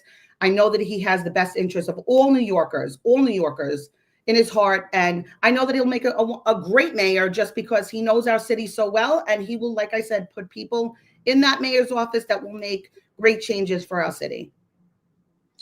The message we've been putting out there right now is that while Curtis Lewa may be an outsider as politics in comparison to Zohran Mamdani and Andrew Cuomo, he's an insider when it comes to New York City. And so I think what I've heard from some people and the concerns is that, the rhythm that they know Curtis Lewa is a TV personality, a media personality. So what do we tell people now? Like when Curtis wins, and I say when Curtis wins, I believe he's going to win. We're going to fight to the bitter end on this. When he wins, what do you think the rhythm will look like? What will the daily day look like for Curtis Lewa being a politician now? What will his rhythm like so that we can assure people that are on the fence right now that he's the man for the job? I mean, Curtis works 20, 22-hour days now as a candidate. He still is even in the subways at night patrolling because it's just who he is.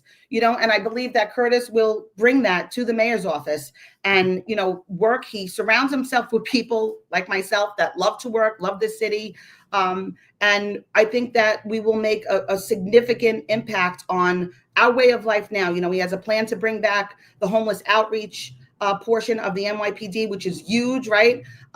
He has plans to give better contracts to the unions so that we can keep the good guys on and make sure that they're not retiring as soon as they can. So, anybody could say, oh, I'm going to hire 5,000 cops. Where are you getting them from? We could hire them now too. I want everybody to understand that's listening. There is no issue with funding for the NYPD right now. All of the funding was restored in 2022 when Councilwoman Areola came into office.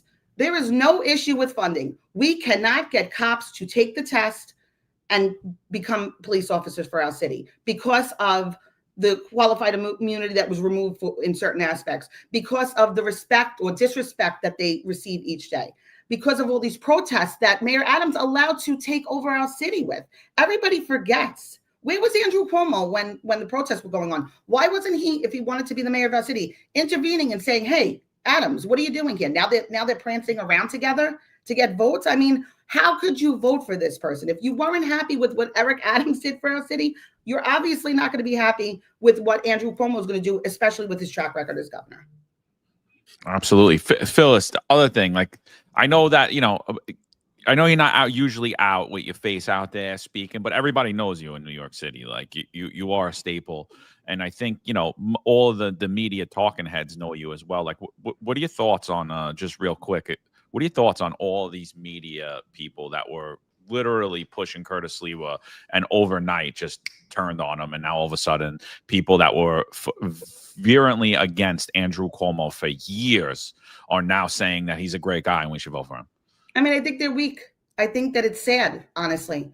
I feel bad for them that they don't have, the faith to believe in Curtis, like they have said that they have for years in past. And, I'm not the type of person that gives up. So to me to see that, I have, a big faith in my Lord and Savior, Jesus Christ. So to me, it's like, I have to be able to put my head on the pillow at night.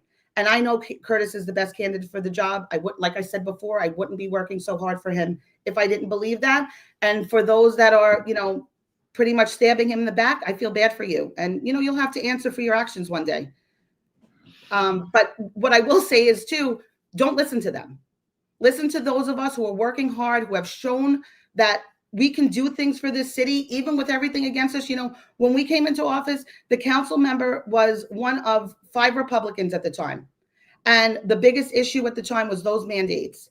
And we made sure people went back to work under the council members' advocacy way before the mandates were lifted, because we fought and fought and fought, and we made the agencies understand that what they were doing was against the person's civil rights, was against the Americans with Disabilities Act, was against whatever the issue was for that particular member of service or city worker. And we continue to do that. We continue to, come up against the agencies. You guys are taxpayers. You guys are citizens of this city and of this country. And our job is to fight for you. We didn't take this job to get a paycheck, and Joanne to be able to say she's a city council member, and me to be able to say I'm the chief of staff to a wonderful city council member. She is actually doing the work, and it's very far and few between that we see that. But again, that's who we are, and that's who Curtis is. And we are excited of what he will do when he gets into the mayor's office. Wow. Hey, Phyllis, you've been around a long time, and everybody knows you, and you know what's going on, and you're like a real Italian, real New York City. I love it. Would you ever throw your name in the hat one day?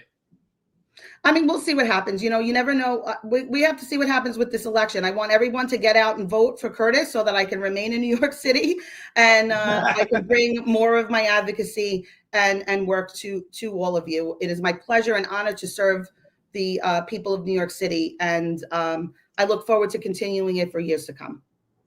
Marlon, anything for Phyllis before she gets out of here? No. Good to see you again, Phyllis. You too, Marlon. Your name's on my board. We love you guys. You guys are part of our family now. And I'm, like I said, I'm just so happy with the work that you guys do, and keep it up. Don't let anybody knock you guys down, because you're speaking truth. And, sometimes it's hard to get out there and speak the truth when, like you said, all of the talking heads are coming up against us, but we know we're doing the right thing. Absolutely. Listen, I'll be there this weekend. I'll be tagging along with you for the rest of the ride. So looking forward to seeing you, fella. Appreciate you coming on, and let's keep going. Thank you all. Have a great day. Phyllis, thank you. Vote for Curtis Lewa. Vote for Curtis Lewa. Yeah. So I mean, basically, she's showing you it right there. Like, what we've been saying is true. There's the person that's in third place is Andrew Cuomo. Regardless what the polls are telling you, he's in third place. And you heard what she said, right? That Democrat supporters of Curtis Lewa were voting for Zohran Mamdani. And what else did I say? The people that were supporting Eric Adams were voting for Zohran Mamdani. Zohran Mamdani does not have that run. Zohran Mamdani was the New England Patriots in the undefeated season, and now they're coming up against the Giants, who are hot. And that Giant is not Andrew Cuomo. It's Curtis Lewa. And that's what people need to see. Like, the groundswell is there. Our very public fight that we had with Viral News New York City, Orrin Levy. I've spoken to him in recent days, and we squashed the beef. But he said it. He goes, "You guys are right. You guys are right. Everyone that I talk to on the ground is voting for Curtis Lewa." He's like, "They're lying." He's like, "Bro, I'm telling you right now, it doesn't matter what color they are. It doesn't matter what gender they are. It doesn't matter what party they are. Everybody that I'm talking to is voting for Curtis Lewa." And, and he's on the ground often in Manhattan. So it's, a large, huge Democrat base. I think the Upper East Side, Upper West Side, more affluent, those are Cuomo voters. They just are. Working man should be a Lewa voter. If you're a cop, you work for Con Ed, you're a sanitation worker, you're a teacher, there's only one person you should be voting for in this race. And the other thing I want to say, and I didn't speak directly to him, but I believe it because the person that I spoke to directly about it was telling me he was speaking with Tremel Thompson. Again, very public fight that we've all had with him. He's a good guy. I consider him a friend. We disagree on a lot of things, but he just recently came out and endorsed Curtis Lewa. And what Tremel told my other good friend is that he polled like all of his following, and his following was 90% Curtis Lewa, and his following is largely made up of minority Democrats. And he said that it was the second highest was Zohran Mamdani, and then Cuomo was basically non-existent for support of his followers. And then when I look at my page and my followers, it's the same thing. It's like it's overwhelmingly 90% Curtis Lewa. So what we're saying, I think, when we talk about the polls, when we talk about the talking heads, when we talk about these petting sites, they're lying to you. I gotta second you with that, because obviously Orrin Levy, and I called him all kinds of names because this guy was attacking me, and we did the same thing because we actually coalesced together around Curtis Lewa's campaign. He really is a big supporter of Curtis Lewa, and he has gone around. He's been polling people, not just at Brooklyn. He said, I asked him, where'd you go? He's been everywhere, from the Queens, everybody in line that's actually going to vote, early voting. He says they've all voted Curtis, everyone. It's not like, oh, no, it's like everyone, they don't know him. So when he walks up and they're talking, that's what they're saying. And I see Ari in the comments. She's a nice girl, but I just want to let you know, first of all, she keeps saying Curtis did this or that in the 80s and 90s. Mamdani wasn't even born yet. I don't know. He's 34 years old. So when Curtis was doing things against the Mayor Ed Koch and getting arrested for, trying to, it's called civil disobedience. A lot of people do it. I mean, Bill de Blasio used to do it. That was way before Mamdani's time. And you mentioned, you're talking about his wife and taxes. Zohran Mamdani has been referred to the Department of Justice for what, on my show, I've pointed his straw donors and foreign contributions in his campaign, which is what Eric Adams was indicted for. He already is a dead duck. He's going in wounded. So people just keep forgetting about it. And I don't want to hear a month or two from now it's political. No, you accept straw donations and foreign contribution in your campaign. That's a felony. I don't care if you're Zohran Mamdani. I don't care if your name is whatever. You should be treated the same way you treated Eric Adams. Okay, so sorry, your boy is already wounded. He's bleeding going in. So if he is to survive this, he's going to have a long road ahead, and that is a problem. So, but again, I fully expect him to show up to Mar-a-Lago, kiss the ring, and then, certain radio hosts are going to say, I didn't like him, but I'm going to have him on the show today. He's great. He's the mayor. He's on the #1 radio show. And then after he comes on, my best friend, Zoe the man, you'll see. And that's what you're getting with all these media guys like Greg Kelly and the rest of them. Yeah. I just want to say for some of you guys so first of all, the fight has just begun. When Curtis gets in there, like I said before on Sal's show with Jack, that when Curtis gets in there, he's going to be facing a viper's nest, and he's going to be facing multiple problems. Okay, we're talking infrastructure. If you've seen the numerous videos online, like half of New York City was flooded last night. Okay, so he's facing those problems. He's facing budget problems. He's facing the issues we talk about with the police department. So he's facing many issues. So the fight has just begun. But those of you who are ready to lay down and say, okay, we got to vote for Cuomo because, Cuomo could win, which logically doesn't make sense because Cuomo, Cuomo already lost in the primaries to Mamdani. But those of you, you shouldn't go in thinking that even if you vote, if you vote for Cuomo, he's gonna win. The problem is you're already laying down, and there's plenty of fight that needs to be done, regardless of whoever gets into office. Okay, and if you're not prepared for that fight, then I don't know what. I mean, what do you think they're gonna bring rainbows to New York City just because they get into office? No, you guys gotta understand all the issues that are facing New York City, because, like I've said, we need Curtis there.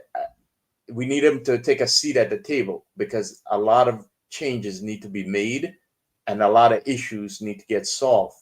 Okay. And if you're ready to lay down and say Cuomo is the guy, then you're probably ready to lay down and accept whatever they give to you. Okay. And whatever those changes they bring are. And if that's the case, then New York is in a whole lot of trouble. Okay. Yeah, well, that's absolutely right and spot on, and that's the target. I think the flashpoint here is that one thing Eric Adams was right about, because he wasn't right about much, probably wrong about everything. But one thing he was right about was the key to prosperity for New York City is public safety, right? Because New York City is so voluminous, and in order for it to thrive economically, well, then people have to be making money and they have to feel safe. New York City people have to feel safe to move the voluminous metropolis that it is. So if you like Zohran Mamdani, that means you like the NYPD to be at the bottom of the pecking order. And we need the NYPD to be at the top of the pecking order. We need the NYPD to be the GOAT of policing again. We need the right people on the job. We need to bring back Marlon Bethel and everyone else that was screwed over. You know, if John wants to go back, God bless. We need Sal back. People like myself that believe in veteran police work, that believe in intrusive police work. The only one that's going to do that is Curtis Lewa, because Andrew Cuomo is the godfather of bail reform, created all this legislation that has made it more vulnerable for cops. And the only one that's going to bring this back is Curtis Lewa. That's the only chance for change. If you want change, it's Curtis Lewa. If you like things the way they are right now, exactly the same, then you vote for Andrew Cuomo or Zohran Mamdani. Because when you vote for those two, you're getting Eric Adams again. You're getting the same thing. You're just getting a different face, the same horse, different color. So I'll take the red beret. That's what I say. I'll take the red beret. And if you watch again, Curtis Lewa hit me good. You know, I don't know where that sound is coming from. Is that my mic? I have no idea. I don't know what you're talking about. Oh, you don't hear it? I heard a noise here. So when we spoke to Curtis Lewa, when he sat down with an interview with myself and John, and, you know, there was a lot of pushback at him. Oh, get rid of that red beret. And his explanation of why he wears the red beret in support of his men, guardian angels, whether you agree with them or not, because of men that have died in the line of duty as, you know, for guardian angels or been injured, and he does it to support them. That's someone you want that's going to support New York City. So this is a time where I think it was great what Phyllis said, because I asked her about strategy. What's the strategy for Curtis Lewa? And exactly that. She said there's Democrats that want Curtis Lewa to win, so they voted for Zohran Mamdani because he's the sure loser. Because you would think common sense makes sense. Look at Zohran Mamdani. He's in his early 30s. He has zero resume. Curtis Lewa can do it all. His whole life has been dedicated to New York City. 71 years old. And look at the stamina that he has. He's running around like he's a young man. He's got the fight in him. That's the one we need for the job. I guarantee you Curtis Lewa could bench that 135 pounds. And meanwhile, Zohran Mamdani couldn't. So who's the man for the job? Yeah, and the other thing about that's coming out, all these politicians too. We had that little weak, low testosterone. I call him low T Mike Lawler out of Long Island, the congressman. You know, he's really a Democrat. I mean, let's be real. He was out campaigning with Dov Hikind and Curtis Lewa. They invited me to the event, but I had another event the same night, so I wasn't able to make it. And I'm so glad I didn't. And I got to be honest, I had pause the minute they invited me to the event, because I was like, I don't even think I want to ever speak in the same room as these two, because I don't trust them, you know. And Mike Lawler, like, the only time I would ever want to speak in the same room as him is to just belittle him and show everybody exactly who he is. You know, I was on a debate stage, you know, because it's like, I took a lot of pause, but it wasn't an issue because I had something the same night anyway. So I was like, I'm just going the other thing anyway. So they invited me to that, but I was like, wow, this is weird. Like, you know, I can't believe that Lawler is actually standing strong through this. And then overnight, he flips, goes on the news. He calls Andrew Cuomo a liar and a terrible candidate and a garbage candidate, but says you have to vote for him. You have to vote for him. And then, so I went at him, and then Jim Walden got offended because I called Mike low T and unprincipled. So, you know, Jim took offense to that because it, you know, he was like looking in the mirror and he was like, oh, am I low T, Jim?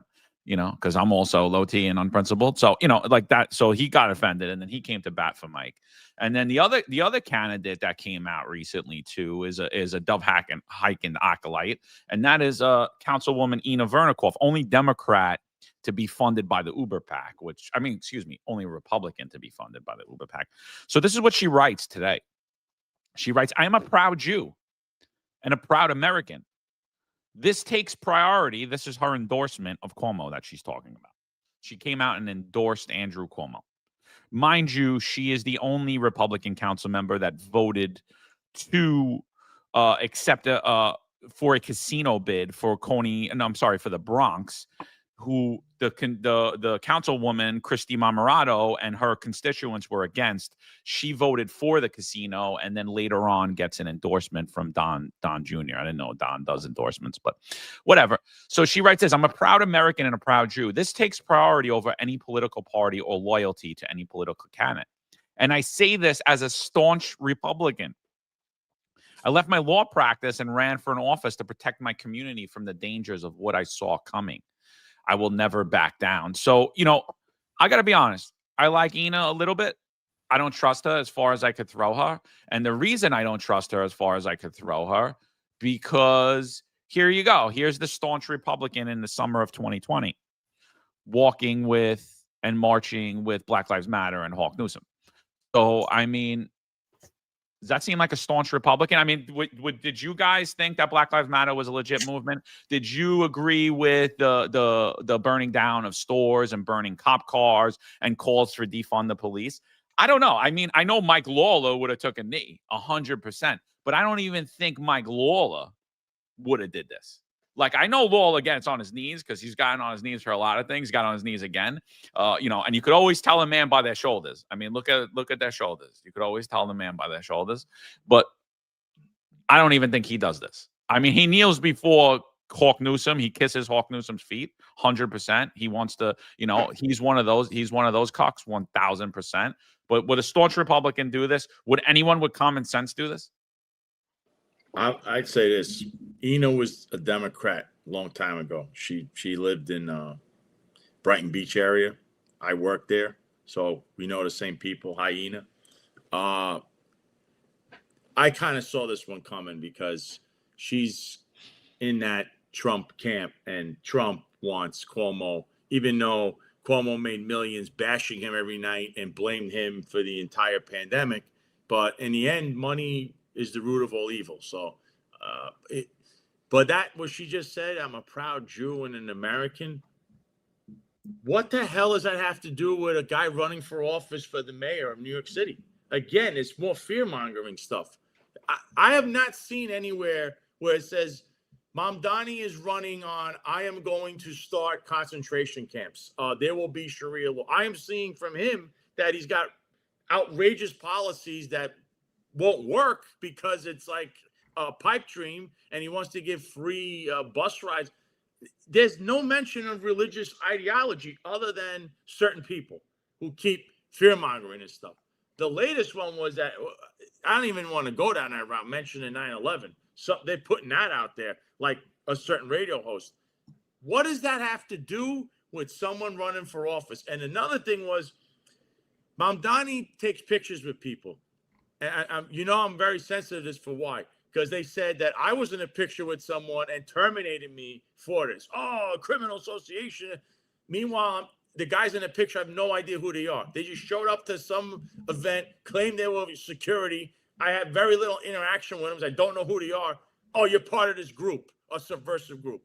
He's in a picture with some imam that was an unindicted co-conspirator who sued Curtis Sliwa, who Curtis himself went after very viciously on media back in that time frame with this guy. He's in a picture with this guy, shakes his hand. All of a sudden, they're plotting the next terrorist attack. Meanwhile, it's just a picture. You run into people. Remember, you're running for office. That doesn't mean that you're with these people, you agree with these people. You're going to end up taking pictures, but they use this as guilt by association. And I don't like that. And I may not like this guy's policies, but I'm not going to call this guy what these people are saying. So that's what Ina Vernikov, the overtures of what she's saying is. And she's trying to make it as if he's going to destroy a whole population of people if he gets elected. Meanwhile, it's her own population, at least way over 20%, that's funded this guy and is in his camp.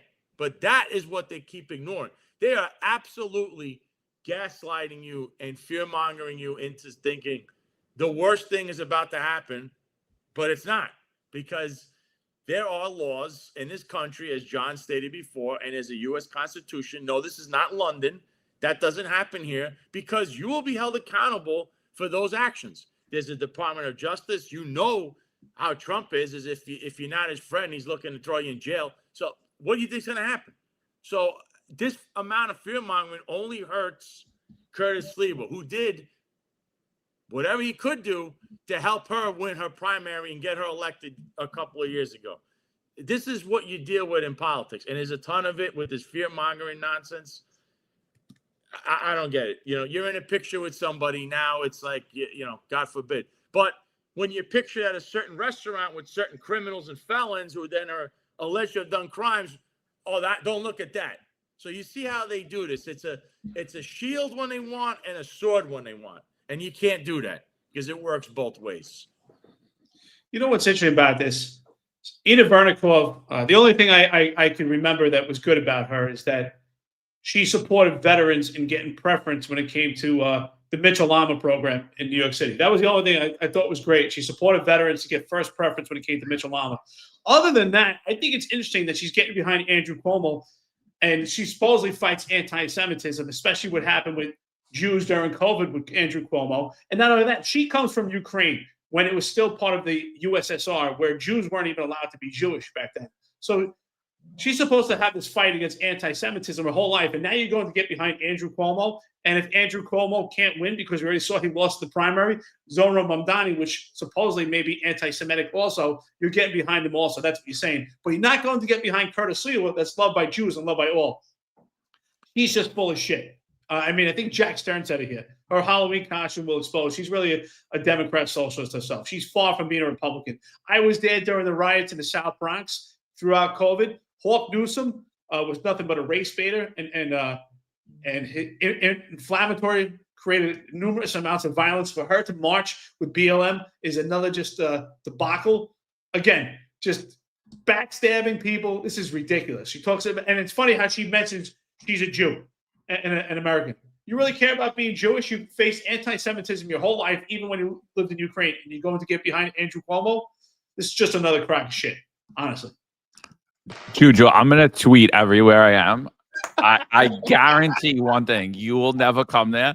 And if you do, you will act very timid. I guarantee you won't be the tough guy. He's going to shake your hand, John. Yeah. I guarantee you won't be the tough guy you are. But Marlon, I know I see you tweeting a lot about another guy who we believe used us and sold out and was, I mean, in our opinion, I think in my opinion, I think in all of our opinion, we feel like he was always in it to do exactly what he did, to try to attempt to split the Republican vote and hand it over to the Democrats. Mm-hmm. And that guy's name is Jim Walden, who we've had on, and I feel used, I feel betrayed, and I think the rest of you guys do too. I know you were tweeting at him last night since he decided to start basically telling us that we have no business to talk about the election, when we the only people that gave him relevancy. No one would even know who the hell Jim Walden was if it wasn't for us. And so, like, what were you seeing? Like, what are your thoughts about that whole thing, Marlon? Yeah, well, I went down a rabbit hole with Jim Walden last night. You know, I started tweeting at him a couple of days ago. The point with Jim with that is that I question whether he was being authentic with us from the get-go, and I question whether he was a plant from the beginning. And I have there's multiple clues that kind of indicates that he might have been from the get-go. I mean, for one, he said it himself in the prior interviews that in the past he's worked with Andrew Cuomo, and you know, they seemingly share a lot of associates. Okay. Like I put up a tweet just now that shows you that there's a law firm called Sullivan and Cromwell. Right. So what's interesting about this law firm? I mean, there's a hell of a rabbit hole with this law firm, right? Because this law firm was connected to the Dooley's brothers. And if you know who the Dooley's brothers, you know, these are two of the most evil mofos in the last 100 years. Okay, they've been involved in things from helping move Wall Street money through Sullivan and Cromwell to the Nazi Party, right? To quickly build up Nazi industries. This is what they were doing, right? And then in the 50s, they were running rogue operations in South America, Africa, you know, trying to assassinate leaders like Patrice Lumumba in Africa, right? And then Alan Dulles, who ran the CIA, has been fingered for leading the assassination against JFK. So these guys have been notorious throughout history. But anyway, that law firm now, funny enough, still exists and is still tied to many notoriety incidents. Okay, like they represent FTX, they represent Sam Bankman-Fried, and so we look at that law firm, right? That law firm were during the third week, I guess, when Jim Walden initiated his campaign, he received like it looks like $12,000 from that law firm. Okay, and this same law firm were the first ones to give Andrew Cuomo donate contributions. Okay, the first people that gave Andrew Cuomo contributions came from that law firm. Okay, and if you go through the names on the list, you cross-reference it with the names from Jim Walden's contributions, you'll find some of the same exact names. Okay, but specifically the tweets that I tweeted against Jim Walden was asking him for some consistency here. Okay, now Jim has talked a good game about anti-Semitism, but I mean, is it bad when Zohan talks negatively about Israel and about Israel, and is it not bad when Andrew Cuomo did what he did in 2020 when he blamed the Jews for spreading COVID, and then you saw the rise of random street attacks on the Jewish community in New York City? Okay. And again, we talked about this law firm, Sullivan and Cromwell, and how their contributions have been accepted by both Jim Walden and Andrew Cuomo. Now, you could say, well, that was in the past. It's not the same law firm. Okay. As I said on Twitter, when I was a teenager, I worked in a Jewish neighborhood, right? It was an ice cream store in a Jewish neighborhood. Something that surprised me, right? I asked one of the guys, hey, you notice everybody's driving like a fancy Lexus? Why does everybody love Lexus in this neighborhood? Okay. And at that same point, there was an older gentleman in the store, right? He told me specifically that they don't drive Benz. That they don't like Mercedes-Benz because of the history with the Nazi Party, okay? And how much they were intertwined with Hitler's Nazi Party. So the point is, they never forgot, okay? Mercedes-Benz still exists today. Whether you think it's a new company or not, they did not forget. And because their grandparents told them about the history, because their grandparents had escaped Nazi Germany.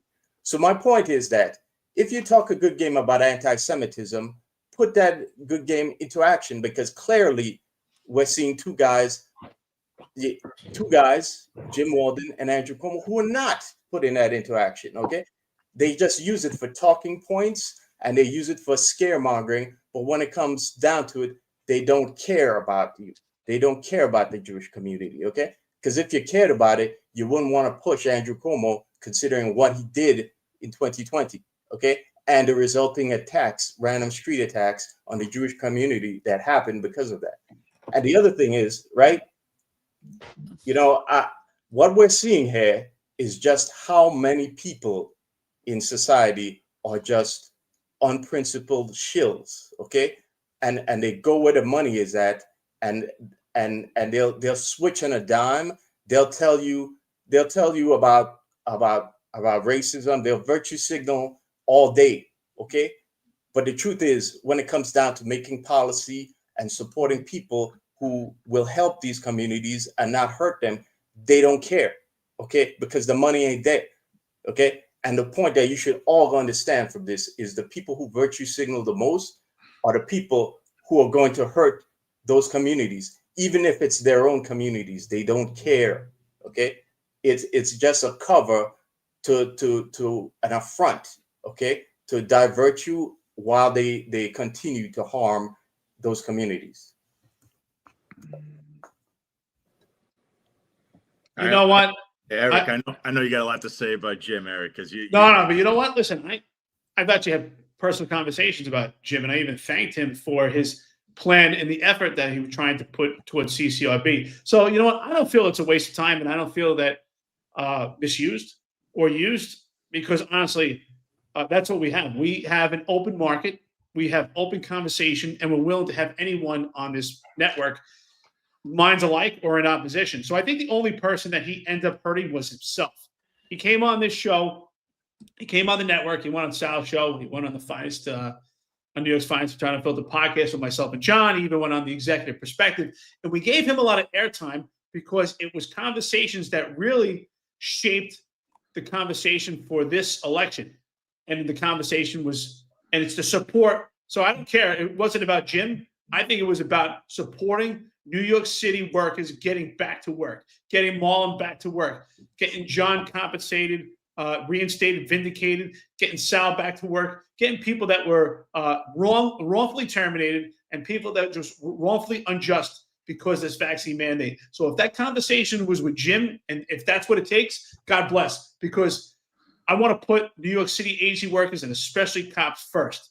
So if it took long-winded conversations with Jim, so be it. And even conversations about how CCRB should be reshaped, and hopefully, and Curtis Lee was the man for that job. Obviously, it's not Zoran Mamdani or Andrew Cuomo. And I think, honestly, it's just it's betrayal to Jim himself. Jim has to live with the fact that he got on this network, and he was the man saying that he's going to fight the machine, that his whole life has been as a prosecutor and a man of integrity fighting RICO cases, and he went and supported the same machine that he supposedly fights against. So I think he came on the show. I do believe the question is, was he a plant from the get-go, or is this betrayal? I don't know. It could be somewhere in between. Either way, he lost complete trust and credibility from this network. I don't feel insulted by it. I think he destroyed his own legacy and his own name. I hope it's worth a couple of bucks. I don't know, because this is clearly not the same man that he came on this platform and saying that's what he stood for, because he did something completely different and made a complete 180. For him to get behind Andrew Cuomo, it doesn't make any sense. You said you're fighting against the machine. You're fighting against corruption. Look who you support. The guy who's got 13 somewhat sexual allegations, the same guy that you would be trying to prosecute when you were a prosecutor.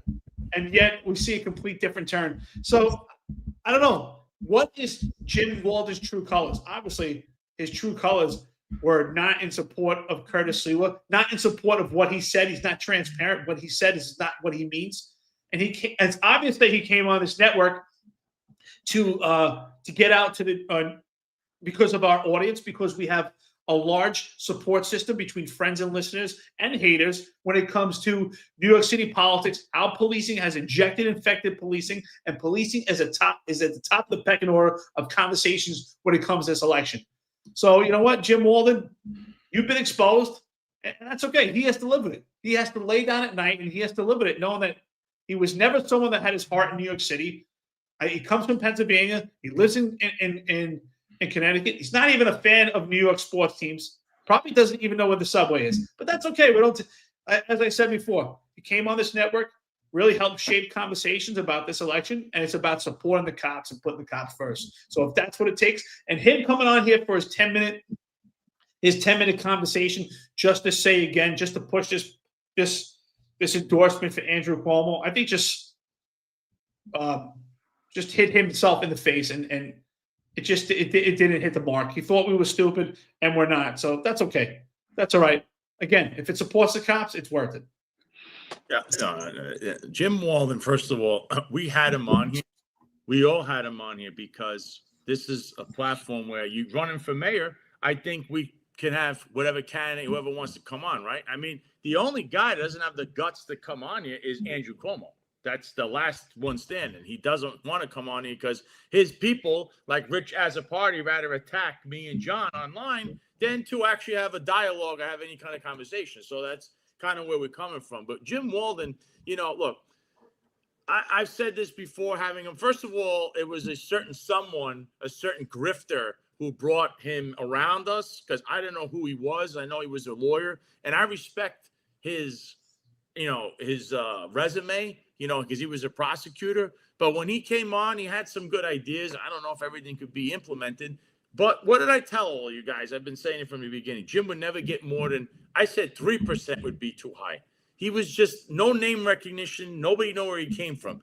Great ideas, put him in the front. But look, I was there when Curtis's primary was in 2021. I was there that night. And I was also there on election night when, unfortunately, Eric Adams won. I was there with Curtis. So I'm never going to change. I'm not like there's a leopard changes spots, no, or a zebra changes stripes. I'm always the same way. So I was always going to be for Curtis. I'll hear you out, but that doesn't mean I'm going to change who I am because, oh, this guy sounds a little better than that guy. Curtis was always going to be my guy because I'm a real Republican, staunch conservative, right? But I do like some independent candidates that lean conservative. But Jim Walden, I mean, he came into a space with a bunch of our friends. I mean, our friend G, she had a lot to say to him in the space. He had no answers for anything, you know. But again, the guy, you know, he said polls matter. But when he was on, he was polling at 1%. So polls didn't matter when he was running. He wanted you to contribute to him. But then polls mattered a few months later. So you see what these guys do. They're real politicians. You know, Curtis is not a politician. He's not really a politician. He's doing this because he knows the issues. He knows how to handle it. What's the solution? And he's like a people's person. And Jim Walden is more of a, well, I'm going to bamboozle you if I can. And then when I get in or whatever, because that's what politicians do. He double talked his whole way through, but you gotta let people talk. This isn't like we're gonna, you know, condemn one guy. And if you want to come on, like Ina Vernikoff, you want to explain yourself, you're allowed to come on here. I don't know if she would because she's afraid probably of what people are gonna say, but that's what we do. But this guy was always gonna be a 1% guy.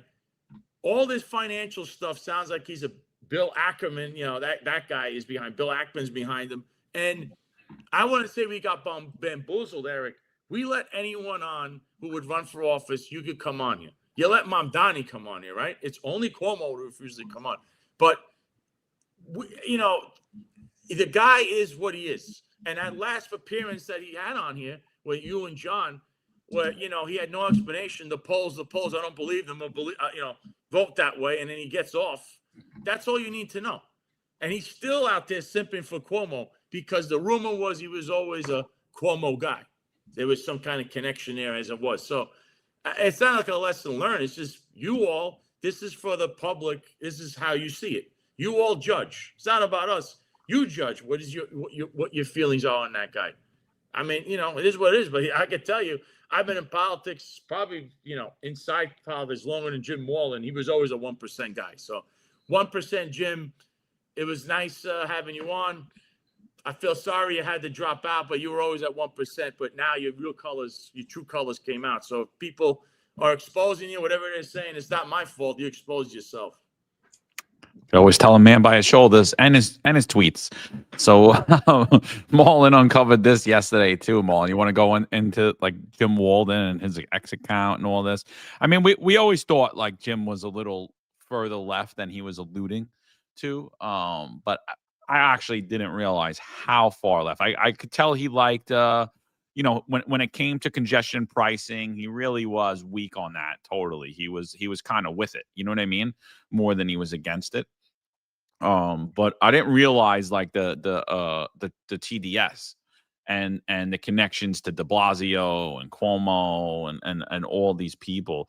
So Marl, what else did you uncover yesterday? This is an article that he wrote for MSNBC, where he wanted a RICO case against Trump, and he had connected the dots, and he was going after people. You were probably named in there too, Sal. Roger Stone was. He came out against Roger. He told me, I don't know who Roger Stone is. I found an MSNBC clip that says he deserved to have his home rated the way it did. So I never said that to him, but I always had that in my back pocket. He told you he didn't know who Roger Stone was? He told me he doesn't know who Roger Stone is, but he was on tweeted about Roger Stone multiple times. Yeah. But that's who you talk. You're talking to a double talking politician, Mr. 1%. Wow. Yeah. So wow. You guys just see the account I posted in the group chat, in the chat room. That's Jim's leftist account. And if you try to delete it, Jim, don't worry, I already saved it. So good luck with that. I already saved it. Right? So Jim has numerous leftist tweets, okay? And numerous tweets, like John just said about Roger Stone. I mean, there's one on September 22nd where he says, he says, here is the question. Why did Roger Stone scurry out of Washington, D.C. in haste when the Capitol was breached on January 6th? And then he has another tweet where he insinuates that Roger Stone is part of some conspiracy with the Oath Keepers, you know? And it's like, and that's on top of his whole RICO conspiracy against Trump for January 6th. And by the way, Georgia ended up running with this whole nonsense too. And as we've seen, that case is like bogus. Okay.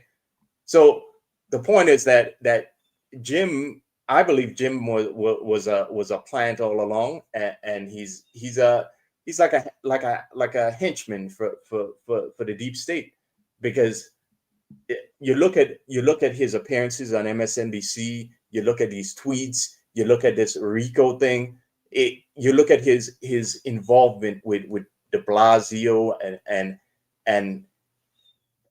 you know, and Governor Cuomo himself in the past. And I just can't like look at this guy now and think that anything that he said was actually genuine when he came on here. Okay, because he failed to mention any of this when he came on, you know. And again, like I always say, I had these vibes of like a Manhattan liberal when he came on, but I give people the benefit of the doubt, and I'm a little upset with myself that I didn't dig further deep into him when he came on, because you know, this we would have definitely had some tough questions for him, you know. But again, if you go, you can scroll through his Twitter account, which I just posted, and you can see the tweets for yourself. And you could ask yourself, somebody who had Trump derangement syndrome like he did like a couple of years ago. I mean, did he tell us anything about that? You know, can you honestly trust somebody who was in such who had such a deep role in these leftist politics and in the agenda that they were pushing to lock up people involved in January 6th? And we know that entire incident had there was a lot of improprieties, you know, including the Capitol Police letting people inside the Capitol to begin with. But can you honestly trust somebody who was involved to such a degree in all of this? I mean, has he yet said that, okay, I had I had a revelation and realized that all of that was wrong? No, he created another account and hoped that nobody would probably ever discover this one, which only had like 100 and so followers. And again, it's why I say I don't believe anything that he said when he came on was actually genuine. I believe had he won, had we been looking at a Jim Walden mayorship, right?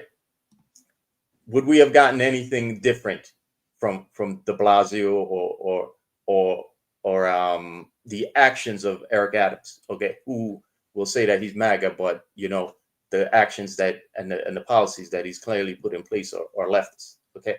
So this is something to think about. And, the internet's forever, guys. The YouTube gem, the internet's forever. Yeah, no, it's crazy, dude.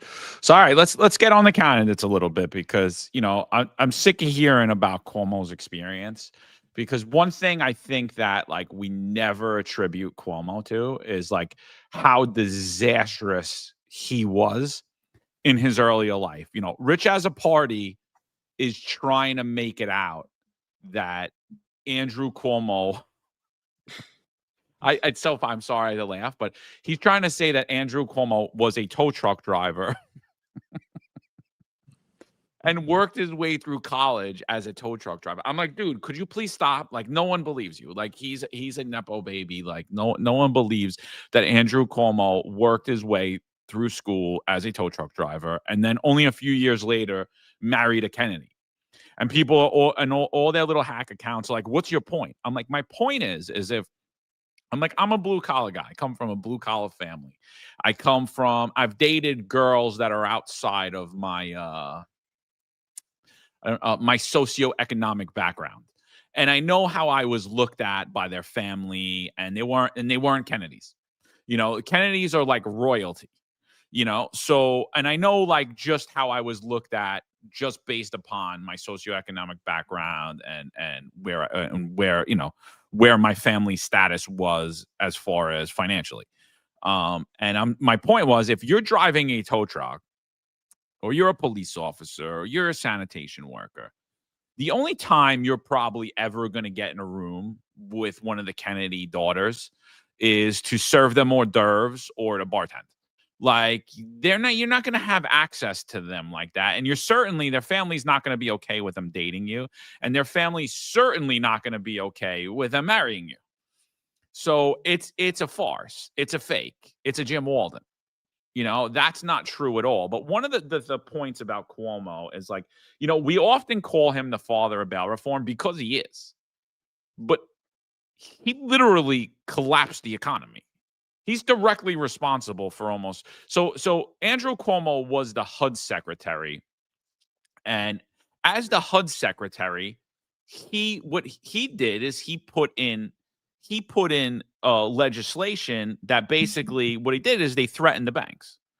They told the banks that, listen, if you don't give people who will traditionally not qualify for mortgages, then we're going to bankrupt you. We're going to hit you with so many fines. And they did it under the guise of that they were going to fight racism.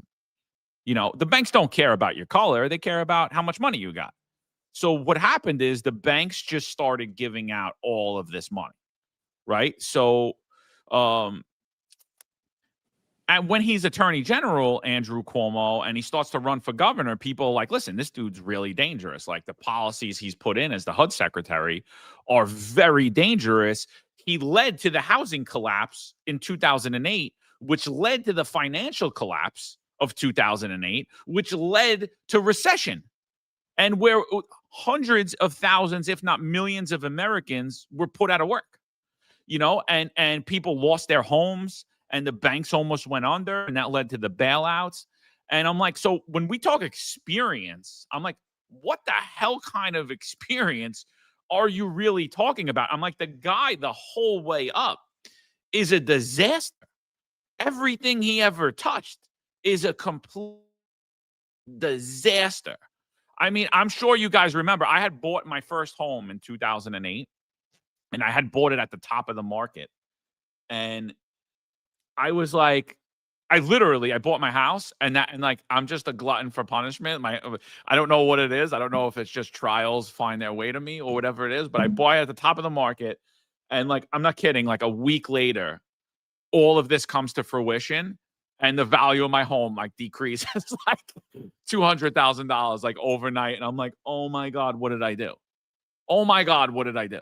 You know? And so, you know, Andrew Cuomo is directly responsible for that when we went through that time. It was his poor legislation that went through that.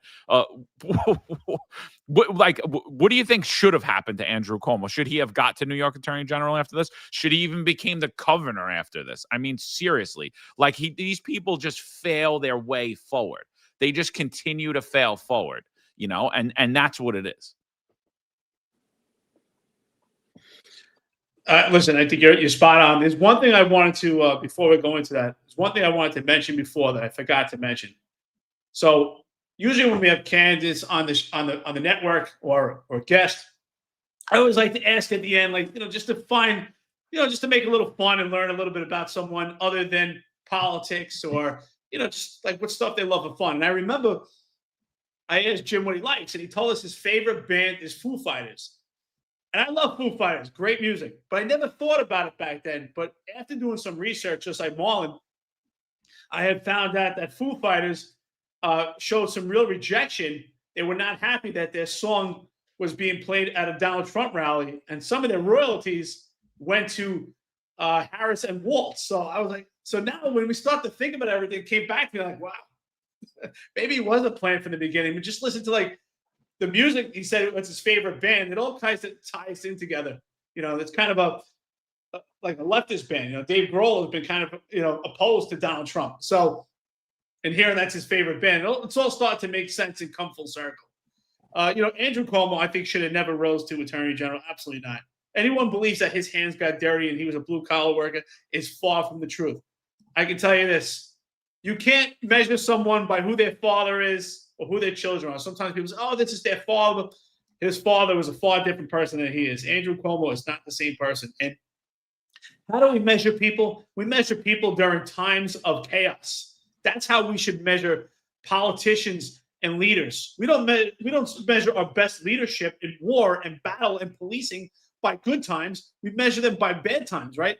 That's why I say it's not how you start, it's how you finish. Terrence Monahan was measured when he took a knee, to me, because that's when times are hard. When we're having riots and political pressure, you took a knee. It's the same thing for Andrew Cuomo. When times are hard and there's pressure and people dying from COVID and this fear of unknown, and you shut businesses down and you put our most vulnerable, our elderly people at risk, that's when the failure came. Not when times are good. Everyone could shine when times are good. We measure people by when times are bad. That's what real leaders do and real politicians do. Andrew Cuomo is just an epic failure. Yeah, I think in regards to this, if you guys don't understand the depth of the problem from '08 and the subprime, I guess the subprime crisis, you should watch the movie The Big Short. It's a great movie, great movie, right?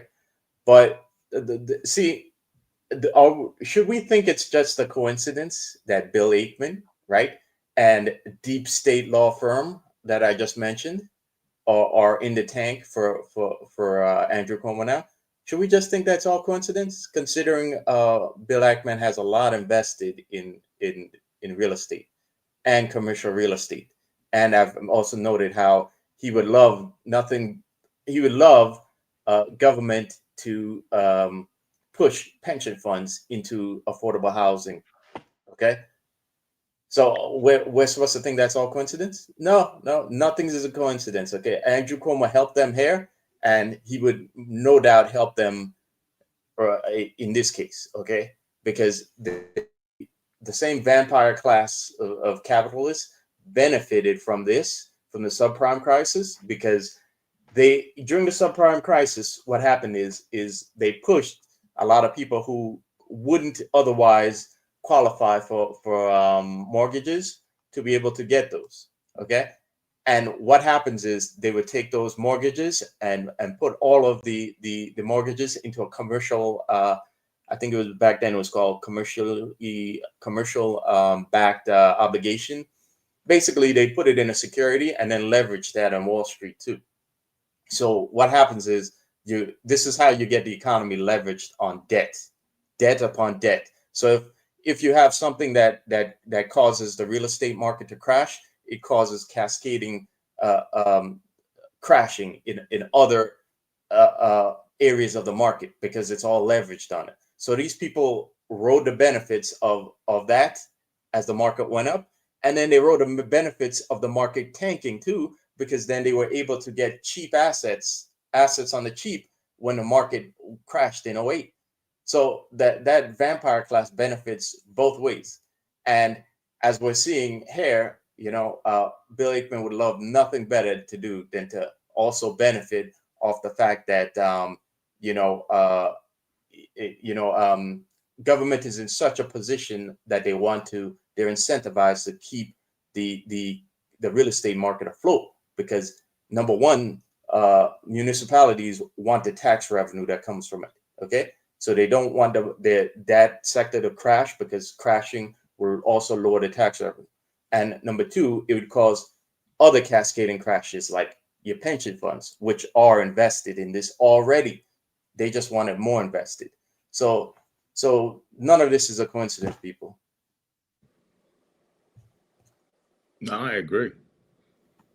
I'm actually looking at his prior record, because he ran for office in 2002, and he was essentially the spoiler with that. Also, he had to drop out.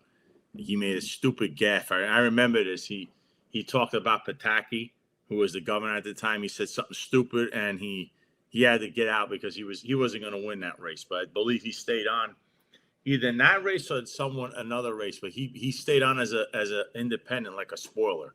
He's done this in the past. So this whole thing that he's doing It's in his DNA.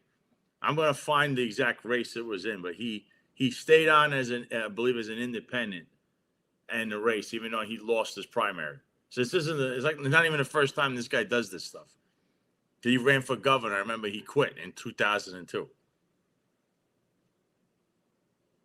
No, it's sick, dude. And and another thing, like when you look at the housing crisis, I think this was like one of the first times I really started pushing back about what the media and everybody was talking about, because at that time I started like really paying attention to politics, right? Because I just had bought a house and I'm like, then now I'm like really invested. Like I always watched it from afar, but now I'm like really listening to what everybody's saying. I'm listening to Barack Obama, I'm listening to John McCain, I'm watching the media, and what we're told over and over again, government deregulation caused the housing crisis, right? That's what your professors will tell you. That's what the news media was telling you. And I'm like, wait, time out. What do you mean government deregulation caused the housing crisis?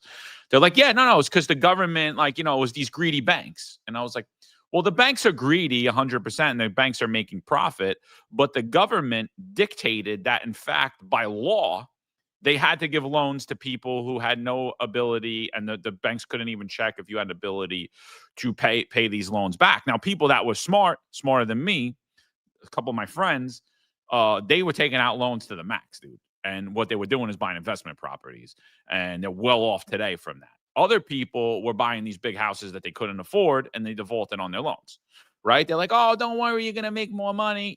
So like there were people that got suckered in. There were people that took advantage of it and did well for themselves. But overall, it was a bad policy that destroyed the banks. The banks didn't want anything to do it, and they were forced to do this. And so people like, it was government deregulation. I'm like, no, that is government regulation. That does not make sense to what you're saying. And so like that was one of the first times. And unbeknownst to me, then it was Andrew Cuomo whose policy this was. He's the father of the subprime crisis. He built this out. So he's the father of the subprime crisis. He creates a huge housing crisis that happens nationally. He creates a financial crisis that happens nationally. He creates a recession as a result of his policy. And he fails forward to New York State Attorney General. He's left wing that entire time, fails forward to the office of governor of New York, where he's elected 3 times. And what does he do there? He sides with the looters and the rioters. He goes off on the New York City Police Department. We don't have to go through all the stuff, but he's the father of bail reform. He's the father of raise the age. He's the father of discovery reform. And so every problem you're dealing with currently in New York City, every single problem, Andrew Cuomo created all of them for you. And you morons are about to sit there and elect this guy because you think he's saving you from something. You think he's saving you from Zohran Mamdani. And the knock around Zohran Mamdani is that he's a jihadist Islamist. And so I'm sitting there and I'm going, well, if that's the case, he would be in jail like very shortly into his mayoral election. He's not going to get the same benefits that Eric Adams had. He's going to be removed from office immediately. So a lot of this is fear. It's going to be so bad if he becomes the mayor of New York City. Like, how bad? That's why I keep asking people, how bad? Like, what's going to happen specifically? And then they're like, because they don't know, because they never thought that far. Because they're just throwing fear in your head. And we've spoken about it before, but Zohran Mamdani, when we look at him as a person, he's a complete phony. He's a complete shell. He's a Nepo baby, just like Andrew Cuomo. He was in the entertainment business where he made a lot of money for doing nothing, just being the son of somebody, not because he's talented. Then he tried his hand at rap, which we all know he wasn't too good at. And then he gets himself elected to the assembly, and he has the lowest voting record, and he's literally got nothing done in the assembly. So he's a failed assemblyman. Totally. He was recently, there was an article that just came out recently, and this ties into the public perception, because there was a huge article. It was the front page of the New York Post. All I was getting is tweets about how I'm helping this guy win. And the front page of the Post was that he took a picture with an imam, right? It was all over the news, the mainstream media. They're all showing you this. Zohran Mamdani smiling photo with Iman linked to 1993 W World Trade Center blast sparks fury from Trump and Musk. And so all of these talking heads and everyone, this was national news for about a week. It's all they were talking about. So I'm like, who is that dude? Like, who is he? Because I find it weird that Zohran Mamdani, knowing all the attacks, would go out of his way and just be like, put himself out there on an island by himself. So when you look up the dude, you're like, oh, no. It's not really a big deal, because he has Eric Adams giving him an award, the same Iman, giving him an award when he's the Brooklyn Borough president. Mike Bloomberg campaigned with the guy. So it's a problem if Zohran Mamdani does it. The city's going to fall. He's associating with known terrorists, but it was perfectly fine that we elected Bloomberg and he was the mayor. And it was perfectly fine that we elected de Blasio and he also did the same thing. And it was perfectly fine that we elected Eric Adams that did the same exact thing. So the perception is really distorting the reality. The reality of it is this. If Zohran Mamdani is an Islamist jihadist, he will be in jail so fast his head will spin, and Jumaane Williams will be your next mayor, because more than likely he's going to be the next public advocate. I hate to break the news to you, but it just is what it is. It just is what it is. So I don't understand what anyone's talking about. I was on a space the other night where all of these big Israeli influencers were on there, and they were talking about what could happen to the NYPD and to the intel. And I'm like, first off, not the mayor of New York City and the top chiefs in the NYPD don't always have security clearance and federal security clearance to talk about terrorism at all, or to even know what's happening. Usually they would, but we saw for 2 years, Eric Adams, the pilot in New York City, while he's under federal indictment, while his top chiefs are under federal corruption charges, they all didn't have security clearance to know what the hell was happening. But yet it still ran, because the people in intel and the people in counterterrorism that actually have integrity and aren't taking backdoor deals and aren't out shaking people down, they're actually okay. And they get federal clearance authority and they work with the federal authorities. And New York City state remained a relatively safe city, and they were able to thwart potential terrorist attacks as a result.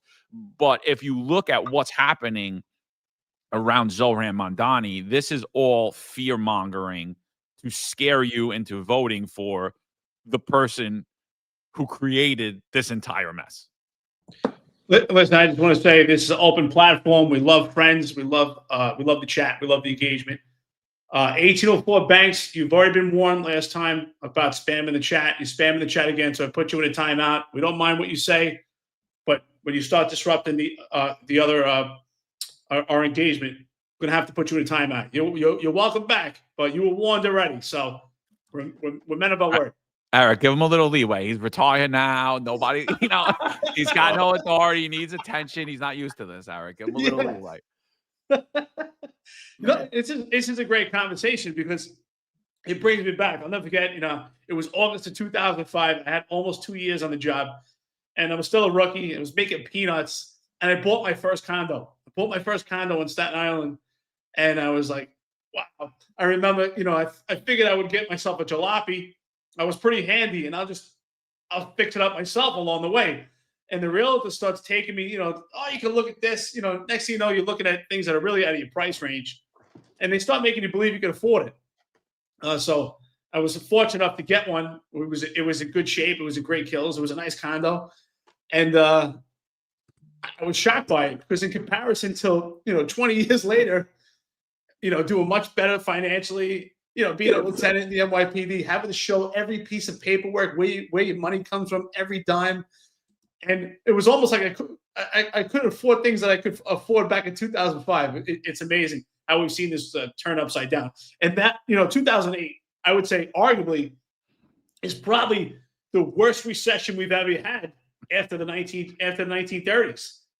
So, I mean, we had the crash in the 80s, but I think that was even, probably the greatest recession we've ever had.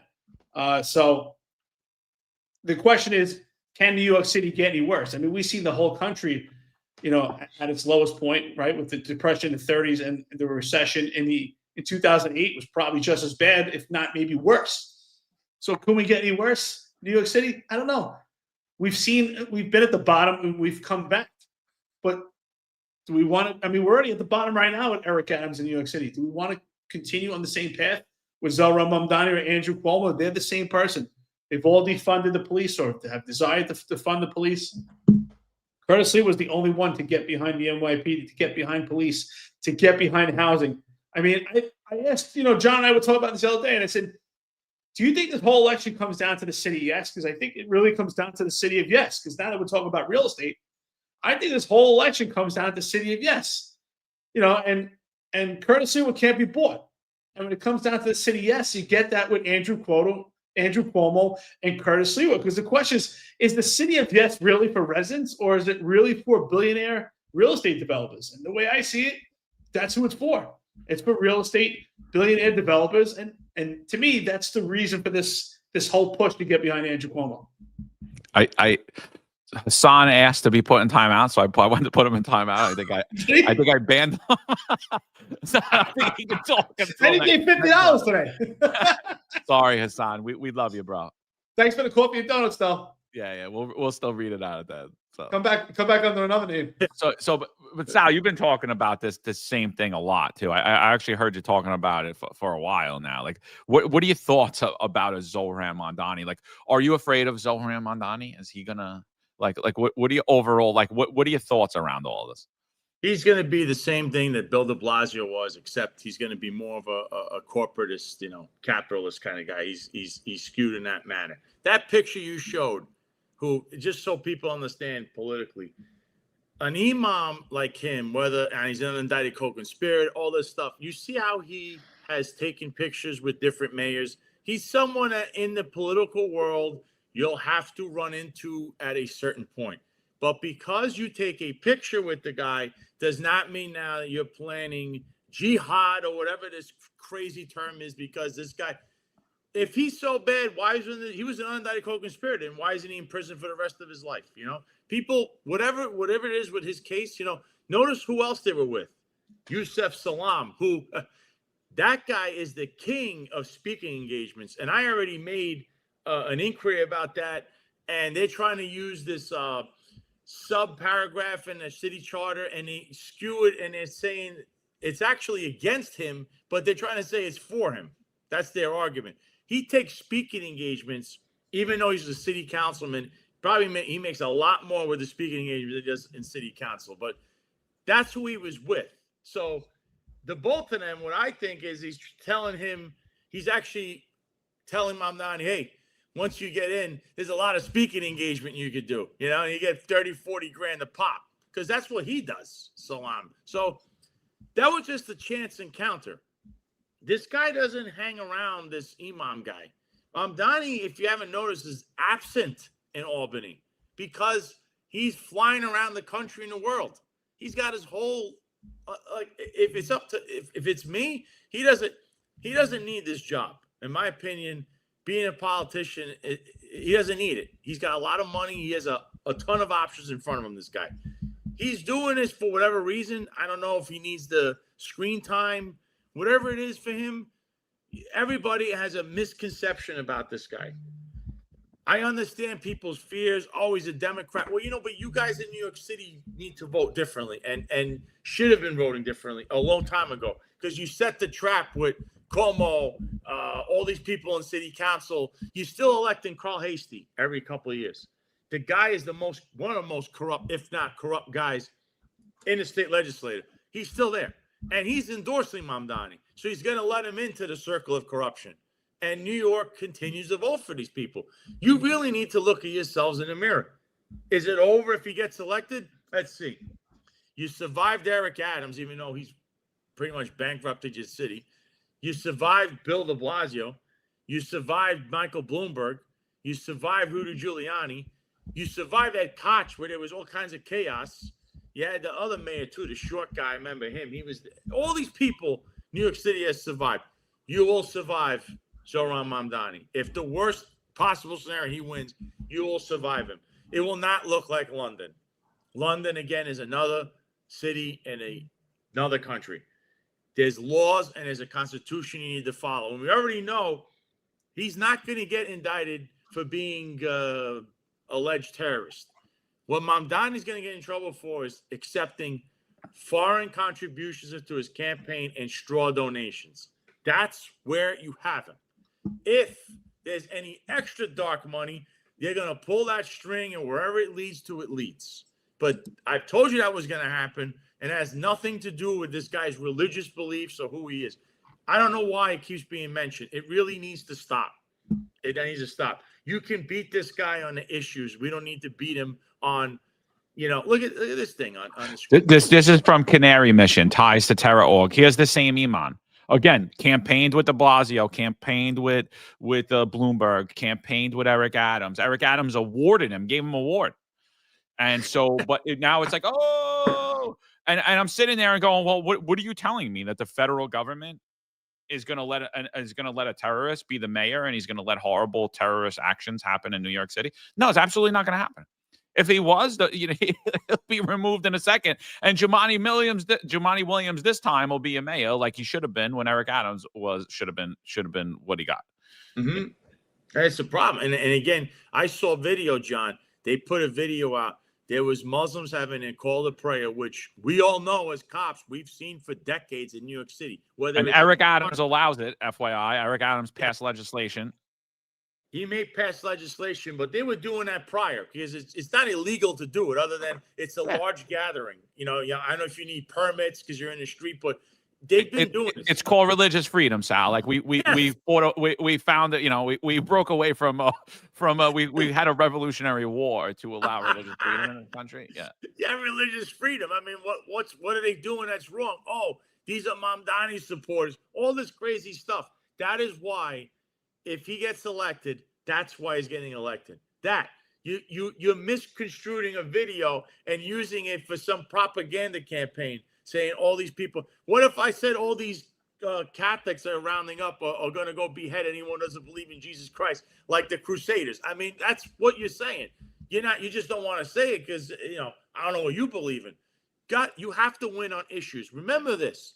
President Trump, when he ran against Kamala Harris, was a horrible candidate, okay? Didn't even win her own primary. But when he started saying, I don't think she's Indian or African-American, he was tanking, because people don't like ad hominem attacks based on your race and your religions. When he went back to, as an attorney general of the state of California, she did this. She also wasted time trying to indict Michael Jackson. Remember, that was a 10-year ordeal, and they got nothing out of it. That was all her, started in San Francisco. She is a terrible political candidate, and she sounds insane because she laughs and giggles. When he got back to that, that's when Trump started taking off. The ad hominem attacks don't work. People rally around people that get attacked normally because nobody likes that. Why are you picking on people? Beat him on the issues. He's an empty suit politician. He does nothing for his district. He's barely in the state legislature. He's passed or been a part of, I think, 4 bills overall. And the latest thing he tried to sponsor was a street naming in Boston, New York, which is very far from Astoria, where he's representing, Queens. And then, of course, campaign finance violations up the yin-yang. He's in a lot of trouble. So that's where you have him. Those are issues that matter to voters. He's also promising all these things that can't happen. Not his religion, and definitely not his race. That's only getting him more voters. People flock to him. But again, if he got elected, is it the end of New York City? No. If Cuomo got elected, is it the end of New York City? He could do a lot of damage, but I still think people would survive anyone that gets elected. Short of if it's a total takeover of the country, which would mean everything falls. It means total chaos. But that would be at a federal level. This is all propaganda, and people are actually falling for it. It's really sad.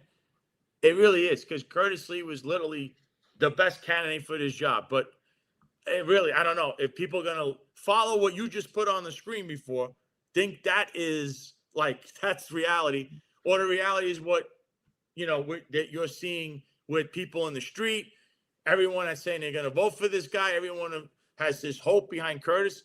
It's really up to New York City. I really don't know what direction they're going in. But that is insane to go after this guy for his religion. And guilt by association in pictures. That's ridiculous. Those ad hominem attacks and virtue signaling. What you should get from all of this is that's just theater. Okay, it's just WWE guys. Okay, because it doesn't matter. Like we said, a couple go rounds ago with Jim Alden and Andrew Cuomo. Look what they said, and look what they did. And look what they support. Okay. It's meaningless because they know these are emotional based ways to manipulate you and to get you to in this case vote irrationally. Okay, they know it works and they keep using it, and you should all get from this that it's all bogus, and you should look at the policies behind the candidates and look what these candidates do and support, and not be fooled by all this theater. I see people in the comments too. Listen. I don't know what this guy supports. Does the DSA support terrorism? You're trying to win an election. I don't think being a terrorist would be on that ballot. You are alienating many voters. Be smart. That's what I'm trying to tell you. I know things happen, 9/11. By the way, the city in 9/11, Rudy Giuliani was the mayor, and the president was George Bush. Wasn't Mamdani. I don't know why it's constant with this stuff. Do not make this a lot of people already did. Do not make this about religion and race. Nobody likes this. That is very dirty, and why you're seeing these results is the substantive issues are what matters. Can you buy a loaf of bread in New York City? Can you pay your rent or your mortgage? Why is there a disparity in wages? Can I walk down the street without getting jumped by a psycho? Okay, not oh my God, this guy's religion. Oh no, there's a call to prayer one time a week. Oh no, you see the difference? That's what you guys are making about. You're gonna lose. You're gonna lose. The other thing is the government-run grocery stores. That's where it started. It started with that, and we're like, wait. I was like, wait, time out. There's government-run grocery stores, and everybody's like, you're a liar. You're this. And I'm like, no, there's government-run grocery stores in New York City right now. What are you talking about? And then the lefties came out and they actually put it out. They put it out. They showed you exactly where they were, and it's like it's a joke, and that happened under Eric Adams. And so the whole and the Department of Community Safety was what Eric Adams campaigned on in 21. Correct. And you idiots voted for him. I'm telling you, he's being horrible. The unions are supporting him, and now they're like, "Oh, we can't go backwards." Like, what do you mean? You wanted this. This is what you asked for. Like, my point is, like, and I've been saying it for a long time. You're not going in a different direction with Zohran Mamdani. Zohran Mamdani is a speeding train to the left. He's doing 100 miles an hour. Andrew Cuomo is a speeding train to the left. He's doing maybe 75 miles an hour. He might even be doing 100, but he just perceives it a little different way. And like, that's what nobody's grabbing here. And so, like, that's the whole thing. Your perception of what's happening is being manipulated. You're being so scared for Zohran Mamdani that they're getting you to vote for Andrew Cuomo, which is ultimately giving you Zohran Mamdani. Andrew Cuomo's in third place, people.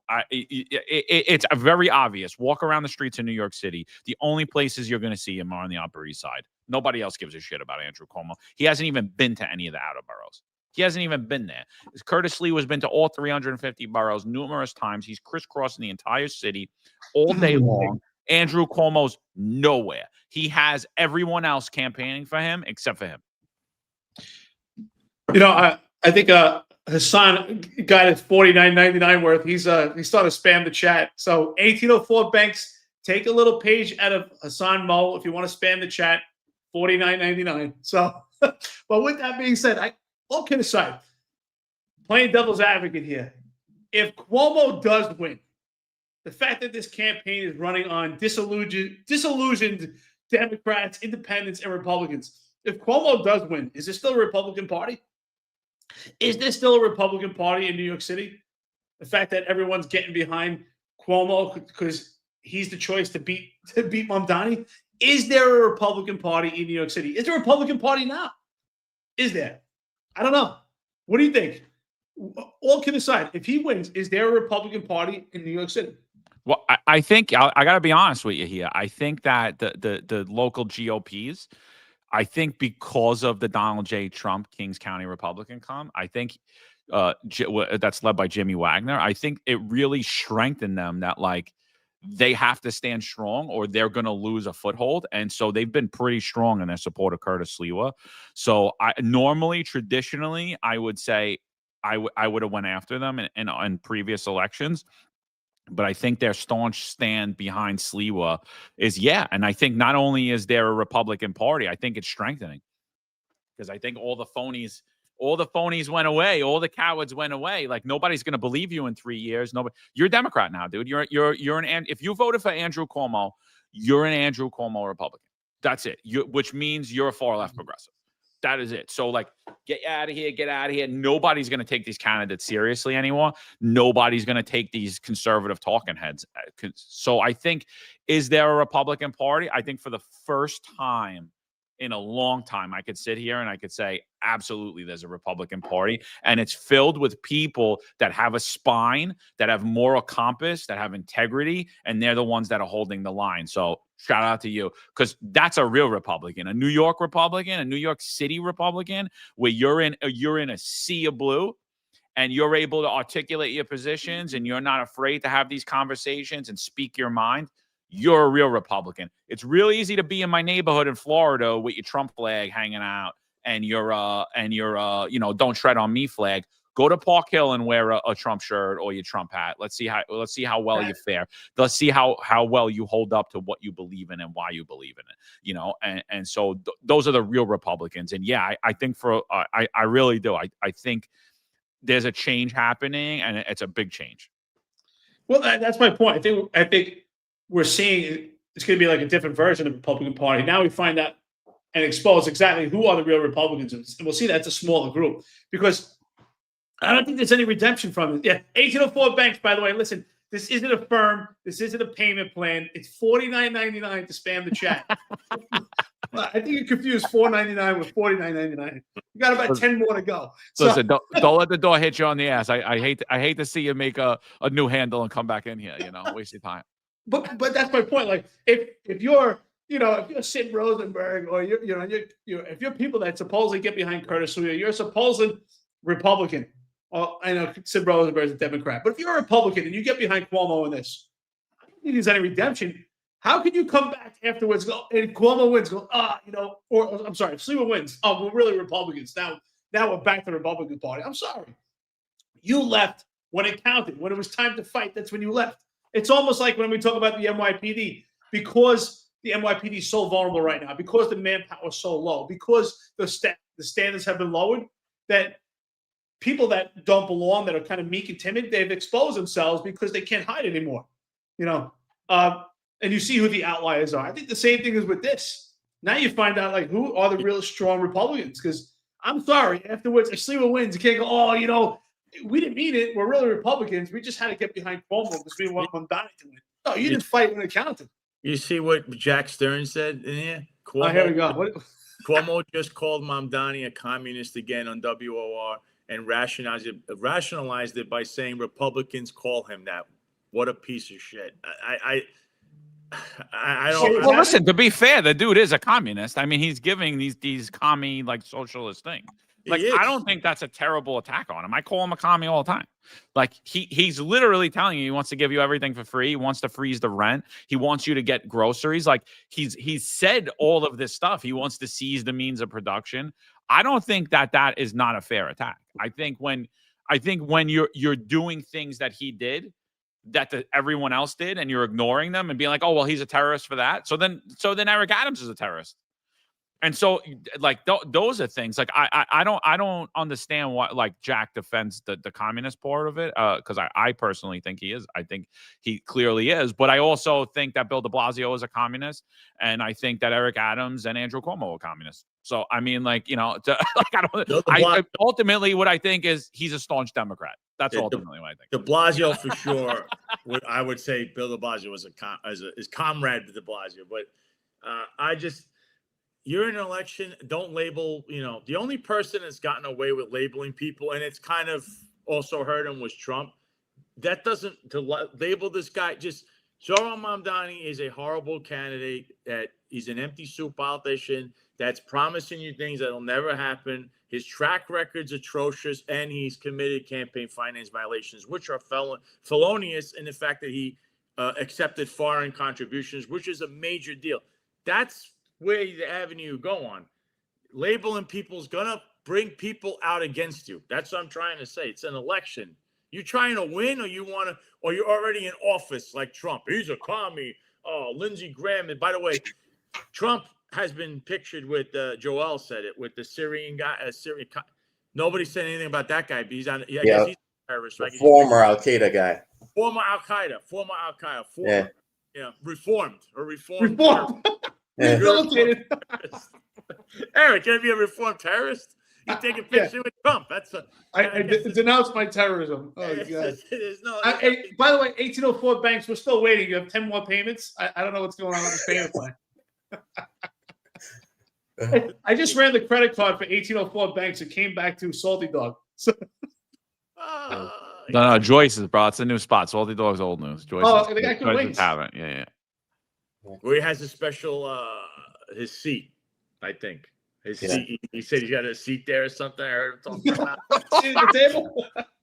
Special seat. He's got on his name, man. He wants to Does it support ankles? I gotta go. I sometimes I go there for lunch. I just don't drink. But like.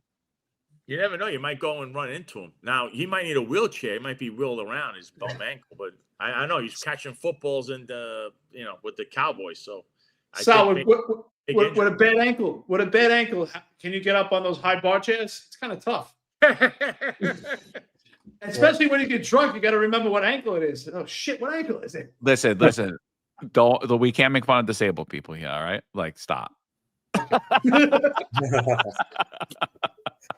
Disabled. Hobbling around on a bad ankle, getting wheeled around. Nobody said he got wheeled into WABC studios, so I don't know. Yeah. To go back to I think it was you, Eric, that said it. I don't know. I was a little busy in that chat, but sorry. I think you said, how do they come back from all of this? How do these personalities come back from this? And I think I think we should ask ourselves, why it's so desperate to risk it all, And I think, like you said, it goes back to real estate, and it goes back to the economy, because what happened in 2008, I think is I think we may be on the verge. Now, there are other stuff going on that they're trying to prevent it from happening, but I think we're on the verge of that repeating itself, because PB in the chat, he noted that he went into the specifics of it. He mentioned collateralized debt obligations, which is again, you guys should watch The Big Short, because it's a great movie. But anyway, the point is, they've been replaced with collateralized loan obligations, and there are other stuff going on in the background of the economy, but if you really pay attention to it, you really know just how big they are and how much they're trying to obfuscate all of that. And I think one of those is these big real estate guys don't want to lose a lot of money in commercial real estate. And they're willing to throw everything to the wind right now, because things are getting desperate, And it's like when Warren Buffett says, like when the tide goes out, you see who's really swimming naked. And I think these guys are afraid that the tide is going to actually, roll back, That's a great reference. Yeah. So, I think that's the reason why they're willing to throw their reputation out there. No, I totally agree. I mean, and that's the whole thing. Like what I keep saying is like, and nobody's grasping it, because the fear is just, it's like the people have bought into the fear. It's the same. It's the COVID level style fear. And I'm like, well, and you've talked about this before too. Like, what fundamentally are the policy difference between Andrew Cuomo and Zohran Mamdani? And when you get down to it, there is none. But there's one thing that catches the eye of billionaires. And you brought it up earlier, Eric. It's the city of yes, right? Andrew Cuomo and Zohran Mamdani, who's the socialist, who's the communist, right? Well, at least he claims to be the communist. He claims to be the communist. So let me say that. Let me clarify my statement. Zohran Mamdani is not actually a communist. He's playing one on TV to get elected. So, because if you were a communist, you obviously wouldn't say that you would have a billionaire heiress as your police commissioner. If you were a communist, you wouldn't be willing to hand over private property or city-owned property to billionaire developers, but yet Zohran Mamdani is. Same as Andrew Cuomo. Curtis Sliwa is against the city of Yes. What the city of Yes is something that Eric Adams brought in, who's also will do whatever he's told to do on TV, because he's also a paid puppet. City of Yes, what it does is it takes your voice in your community away. Like, you have a community board. If they want to build something in a community, it'll go up for a vote. You'll have the ability to weigh in. Yes, I want a casino in my neighborhood. Yes, I think that this, I don't want this skyscraper in my neighborhood because this is a single family or multifamily residence based upon the zoning. And what it does is it loosens all the zoning restrictions up, and it basically hands New York City over to developers. So if you have a nice little park, if you have any little land left in your neighborhood, any little protected green belts, which New York City spent millions of dollars on, by the way, to protect wetlands on Staten Island and Brooklyn and Queens. And so nice walking trails, place where there's wildlife and all this other stuff, kind of take you out of that city environment. What it does is it opens all that up for developers to build on. So I had a problem with them on one of my properties a while back where DP was actually trying to take my property from me, telling me it was green belted. And so I went down to Queens and I had to go to a hearing because they were trying to say that it's not my property. I'm like, what do you mean? I have a deed for it. Like, what are you talking about? And so what they did at the hearing is they brought it up on a map and they're like, oh no, look, this is all green belted and your property's right in green belted. I'm like, okay, well, I own it. I'll sell it to you for the top dollar. And they're like, no, you can hand it over to us or we're going to fine you for $250,000 in fines.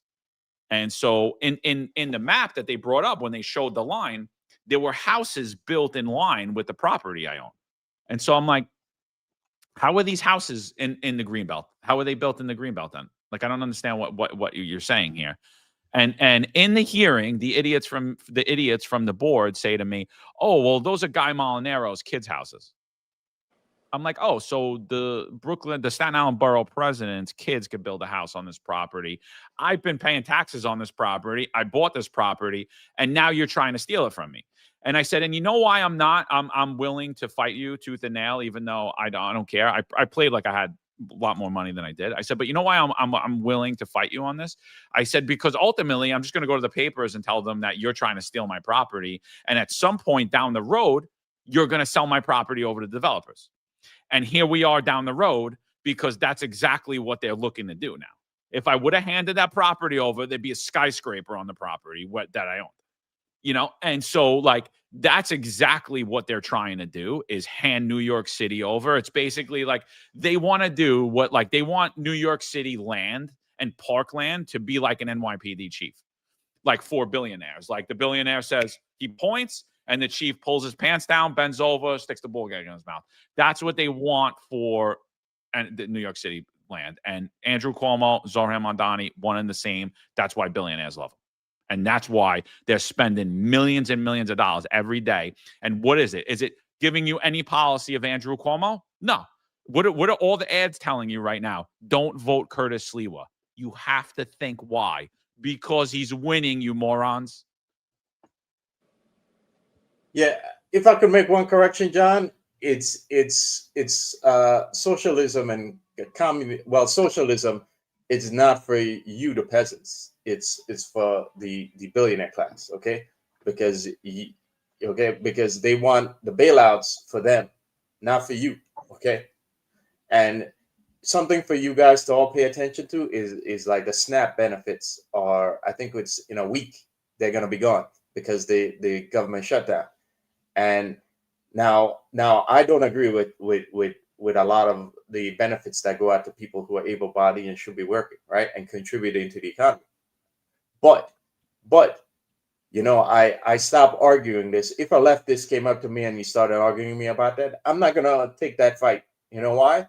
Because I look at all the money we've given out for nonsense, and I look at all the money we've given overseas to like Ukraine, right? So again, it's not socialism for you; it's socialism for the big guys, for the big corporations. Okay. That sums it up, brother. You're absolutely right. We see the elites that are feeding off this 100%. That's why I think this, if we really look at this election, I think it's all centered around City of Yes. You look at the City of Yes, that is ultimately the centric focus of this election. And to me, that's why they're getting behind Cuomo. Because Sliwa is in opposition to that, and Mamdani is just a total soldier. So Cuomo meets it right down the middle. I think that's the way to go. It's a great conversation you brought up, John. Reminds me of like when they built the Verrazano Bridge, how there were all houses there on the Brooklyn side, and they went right through people's property. And people that lived on one side of the bridge, they put them on the other side. They kind of did the same thing. So that was that's a good story. It's spot on. But that's what these developers do. I agree with Marlon. It's almost like communists for the elites. It's kind of like reverse osmosis. So let's get to our Fred Sid Rosenberg. What is best Botox in the business? Nice tan. So he says, I got to tell every shithead that calls me a sellout here, the next 5 people call me a hero. I sleep very well at night. Meanwhile, he's been posting about this for days, knowing that I did the right thing by my neighbors in my city. Yeah, you did the right thing by packing the 3rd place candidate and selling out your friend Sid. And Jacket by Taylor Bird, which they sell in TJ Maxx. Wow, I'm very impressed. What do you think about him? He's been online saying, "Oh, I'm a hero. Trump loves me. I'm still gonna be #1." Like the dude, like I said, no, there's no hard feelings here, but you sold out, dude, and people are gonna remember that. That's what it is. That's what it is. WABC 770. It's the 77 WABC. You guys are done. Stick a fork in it. I think that's my point. If and when, forget about if. When Curtis Sliwa wins, he raises his arm, and he's the mayor of New York City. Can these guys get him back? Sid, I'm sorry, brother, you can't come back. We had to do it. There was no choice. No, it's over. You didn't fight when the time counted. You weren't willing to put yourself in that position. That's not a guy I want to hang out with, right? That's not a guy you want to go to the bar and hang out with. That, you know what? That God forbid you got into a situation, he's not going to back you up because, well, he's going to be outnumbered. He's going to leave out the door and say, what do you want me to do? That's what I'm saying. Is there redemption for these people? If Curtis Sliwa wins, there's no redemption. I'm sorry. You didn't stand up when it counted. It's too late if Curtis Sliwa wins. Go, oh, you know what? Curtis is great. Where were you before? Well, right now we're all on the edge of our seat. Like, can Curtis win? Can he pull it out? And we're podcasting and people hit the streets and we're trying to send out the message. Where are you? You're getting Botox. That's where you are. And you're trying to figure out how you can sleep with your sleep apnea. You're not fighting for what counts. Forget about it. He's another one like these other people that fear mongering and stuff. Like he's constantly posting things about, oh, this guy said, like he's making something an issue that doesn't exist. That's all. He's been talking about that, what he just posted since, he blocked John. Like this guy became like a child overnight. If you want to be in his business, like his whole thing is he criticizes other people on his show. But then when someone does it to him, he blocks you. That says a lot about someone. Like I have no idea what he's like. What is he doing? Like what is that about? I don't even know. Like why does he keep posting the same thing? Like something's wrong with him. Sid, go relax, man. It's not a big deal.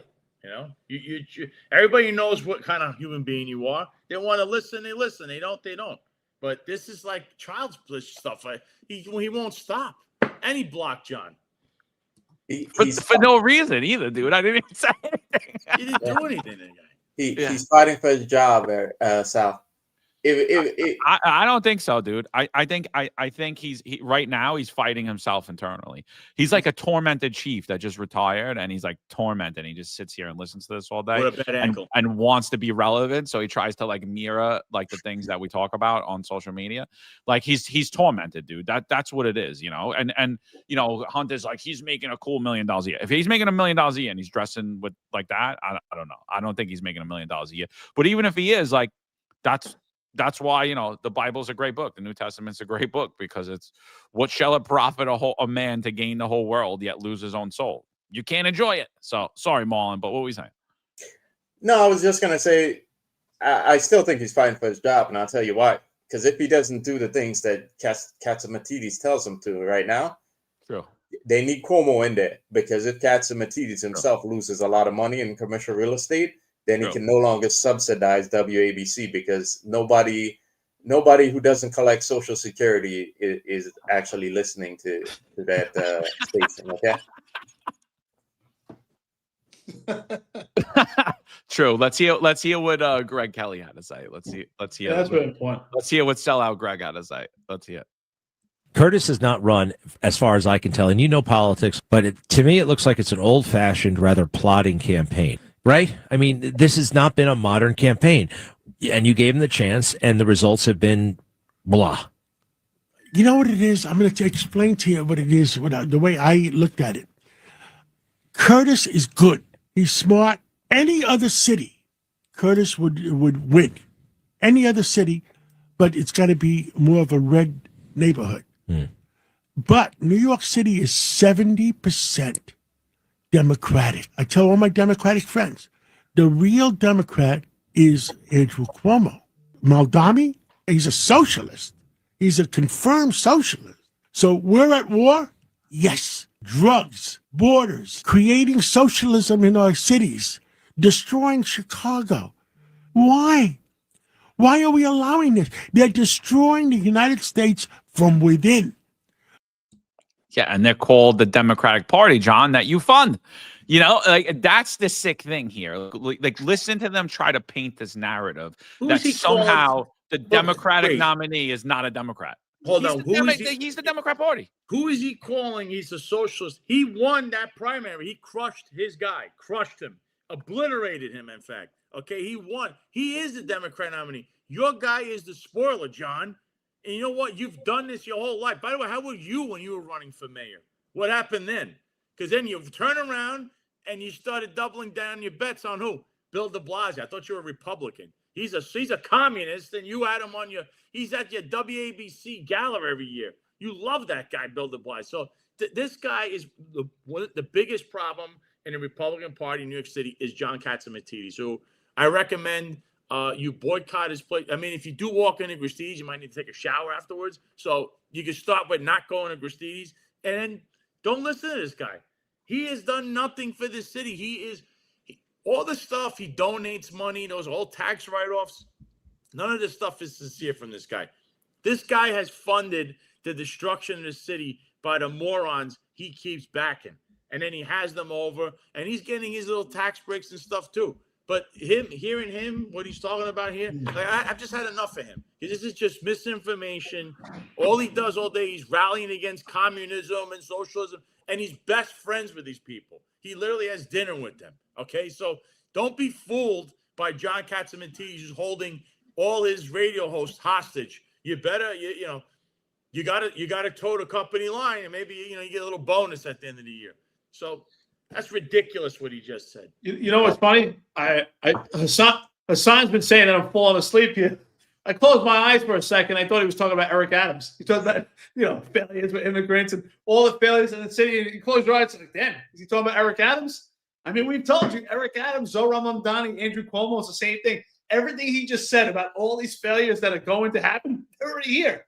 The failures are already here. Like Katsamatidis, where you been, brother? Where you been? Are you in the back of WABC listening to Sid Rosenberg? You don't even see what's going on in the city? All these failures you're talking about. And Andrew Cuomo did them at the state level. John mentioned the 350 boroughs earlier. I think he meant the 350 counties. But Andrew Cuomo failed for all these counties. Where were you before? Oh, currency was good, but for any other city but New York. Really? Every other city's fine, but not New York? Wow. Great friend you are. That's what I'm saying. If Curtis wins, can Katsamatidis come back? Besides his money, who cares about his money? Can he come back? Is there redemption? He's going to say, oh, I told you Curtis was good. Too late.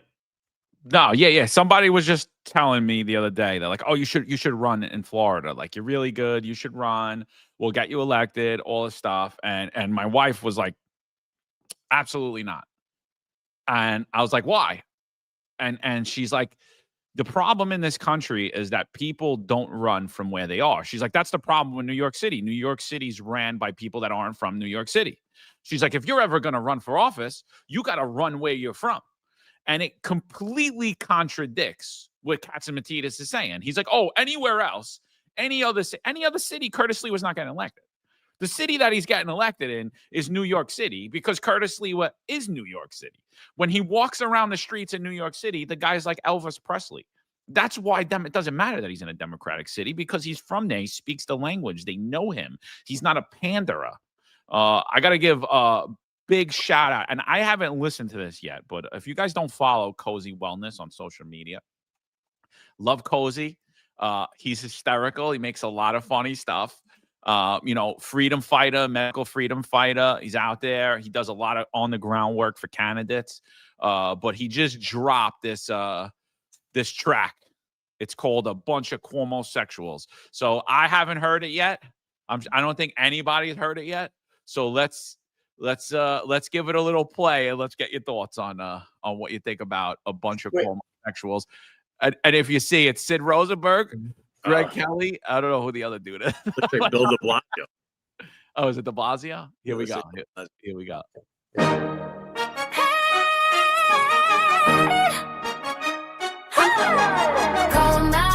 Call 'em out, bunch of homosexuals. Call 'em out, they lost their little testicles. Call 'em out, bunch of homosexuals. Call 'em out, they lost their little testicles. Greg Kelly, Bloomberg, cats on my titties. Sid Rosenberg, I think I smell kitties. Harrison's embarrassing. Cuomo versus Lewa. Ain't no comparison. Call 'em out, bunch of Cuomo-sexuals. Call 'em out, they lost their little testicles. Call 'em out, bunch of homosexuals. Call 'em out, they lost their little testicles. Simping for Cuomo is not a good look. Sold out like a pawn for a crooked work. Curtis is the man, wears a beret like a king. Cuomo sleeves in hard like a silly little nipple ring. Call 'em out, bunch of homosexuals. Call 'em out, they lost their little testicles. Call 'em out, bunch of homosexuals. Call 'em out, they lost their little testicles. Rapping fannies, killing grannies, Cuomo straight scum. Bail reform, criminal storm, abuser on the run.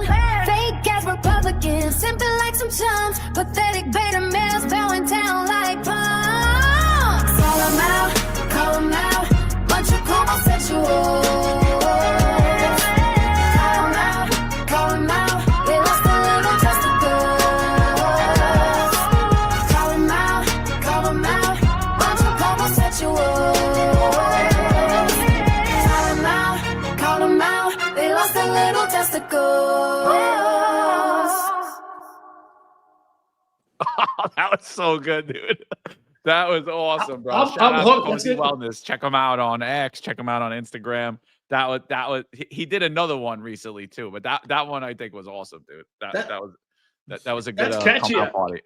I'm gonna be walking around Budapest. It's gonna be like bopping my head around all day. Gonna be looking at me like I'm a weirdo all day and think about their little testicles. So funny. Call him out. Call him out. Yeah, it comes down to low T, man. Gotta get that testosterone up. Call them out and get blocked by them. They can't take any criticism, but they want to. They can't take the heat in the oven. They just want to dish it out. Where's 1804 Banks? He asked for a couple dollars and he disappears. That's all it took. I don't even have to spam him out of the chat. He gave $4.99. I saw him give $4.99 like I think twice. he gave $4.99 twice. It's got 8 more to go. He gave $4.99. He misheard. One time, huh? He misheard you. Yeah. Well, listen, we are 3 hours and 3 minutes into it. Hell of a stamina. We appreciate it. Yes. Donahue asked where I'm broadcasting from. I'm in Budapest right now in Hungary. It's awesome. Awesome. Super cool city, man. I definitely recommend people get out there. Get out to Europe. Great city. A lot of great restaurants, safe place. Awesome. I'll be back in the States very soon. Awesome. All right. I know yesterday New York City was flooded. It comes down to the infrastructure and all that.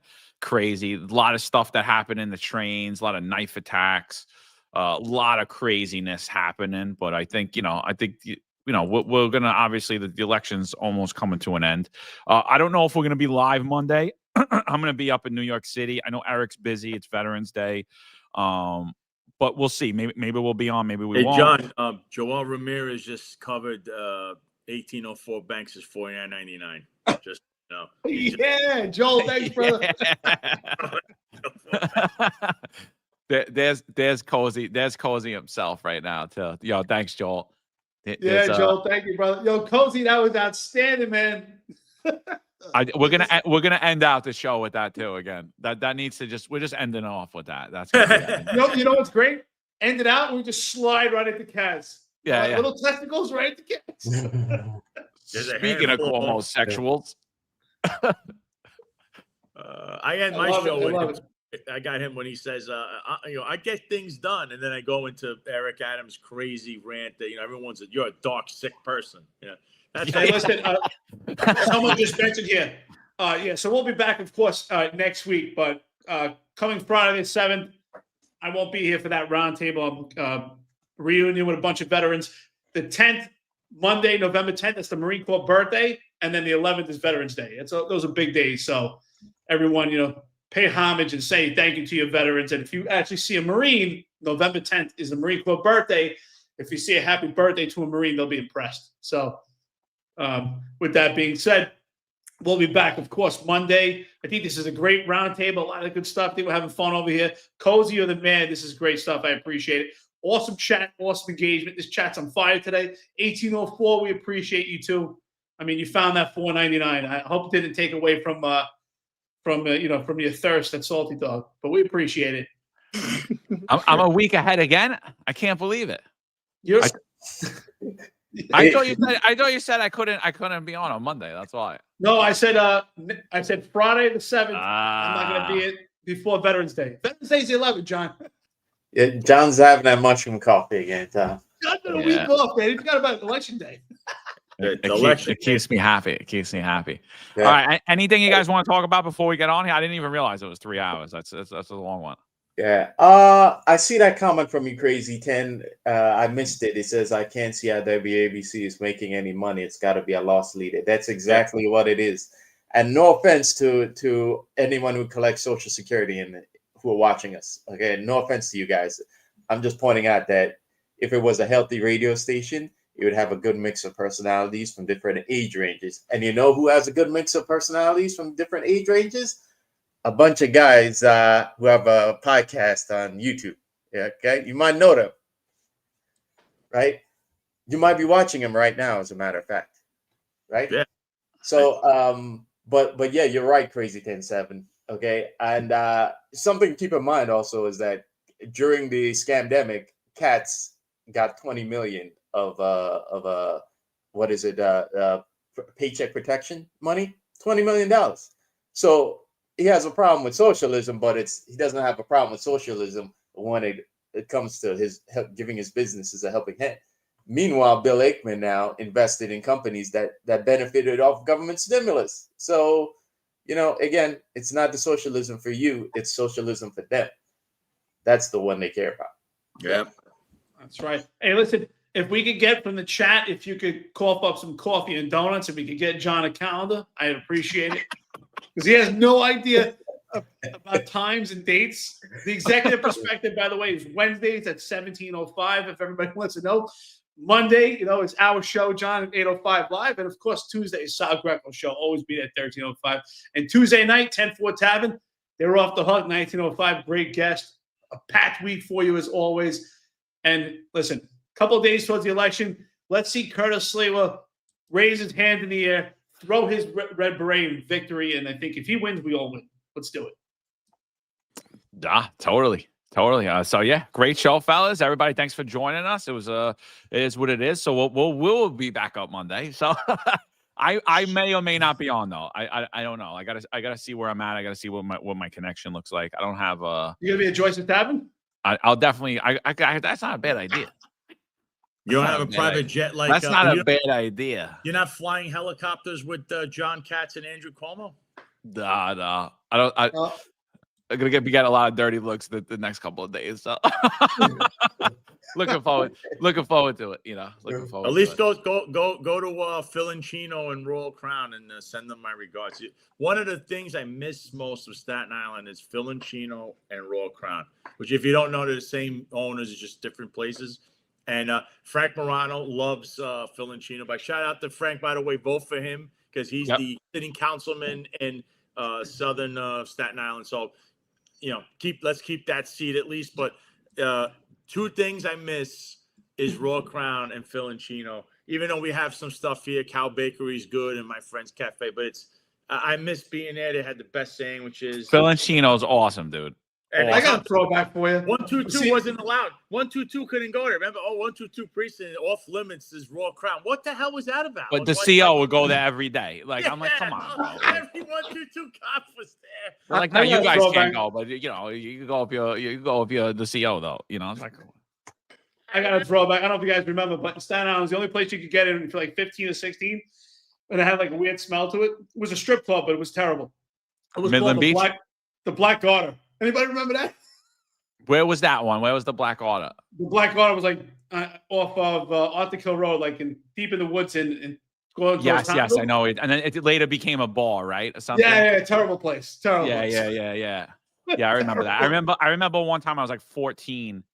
We went there and we only had one ID, like one fake ID. That's all you need. And we were 14, so just think about that, like a bunch of horny little kids, right? And we had the same ID. Like someone handed it, he handed it back to me. I handed it. And we did it right in front of them. And we walked in. We're like, oh my god, this place is disgusting. It was terrible. It was terrible. Like this is what people do. I think I was about 15. I got in there, and I'll never forget. One of the dancers, she was still milking. I guess she must have gave birth not too long ago. Yeah, dude. It's a terrible place.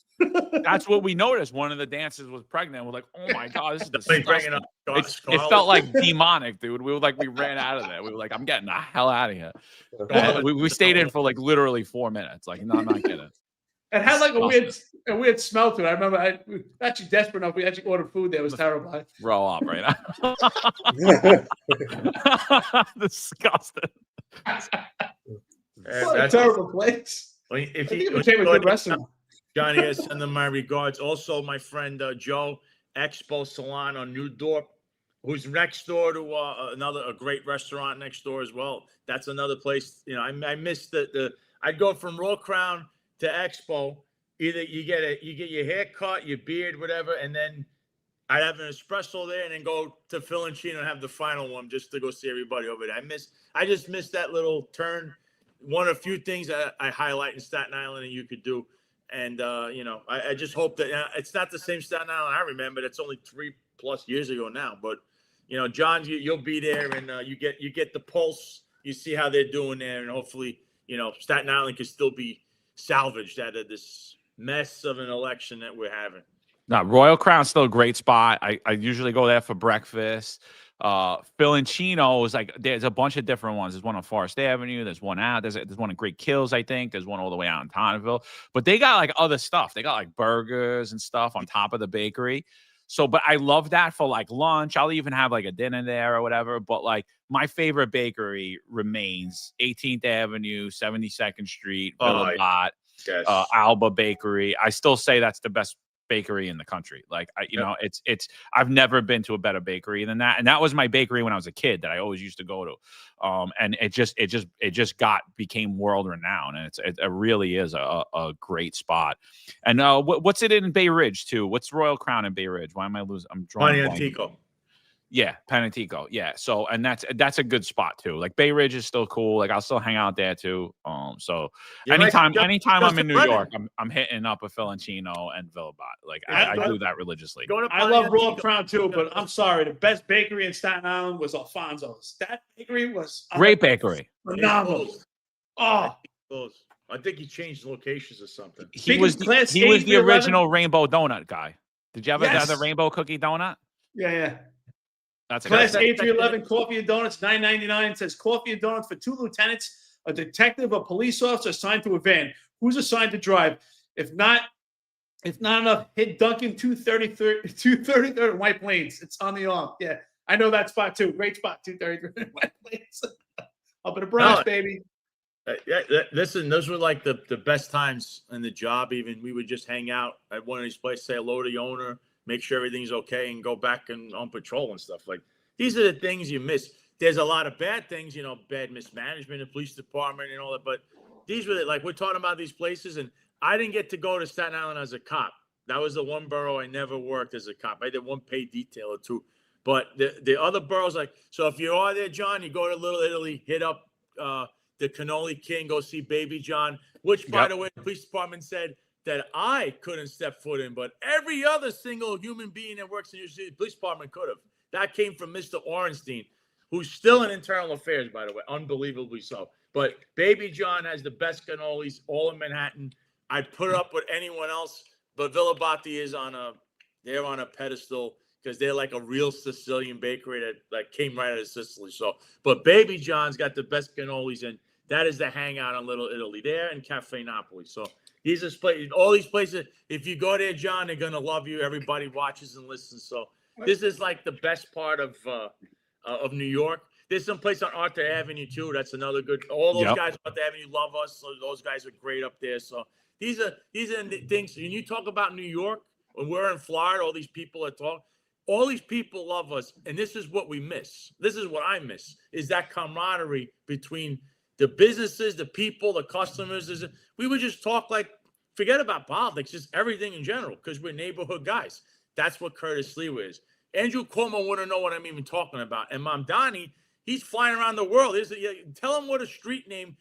Tell him to ask him what a street, like a street, anything. Name a street in like Queens. See if he knows it. Other than where he lives, allegedly where he lives. Well, last thing before we go, I will say though, that's one thing. Someone asked earlier if I miss Staten Island.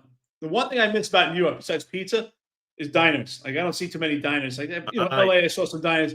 I miss diners. I remember like the Vegas. Golden Dove. That was a big popular diner. Remember the Golden Dove? There's always like The Dirty Dove. Yep. the Dirty Dove. But there was a problem. There's a guy working there at 2 a.m. Working as a bouncer. Like, why do you need a bouncer in a diner? Vegas Diner, 86th Street, right after. Vegas. Great diner.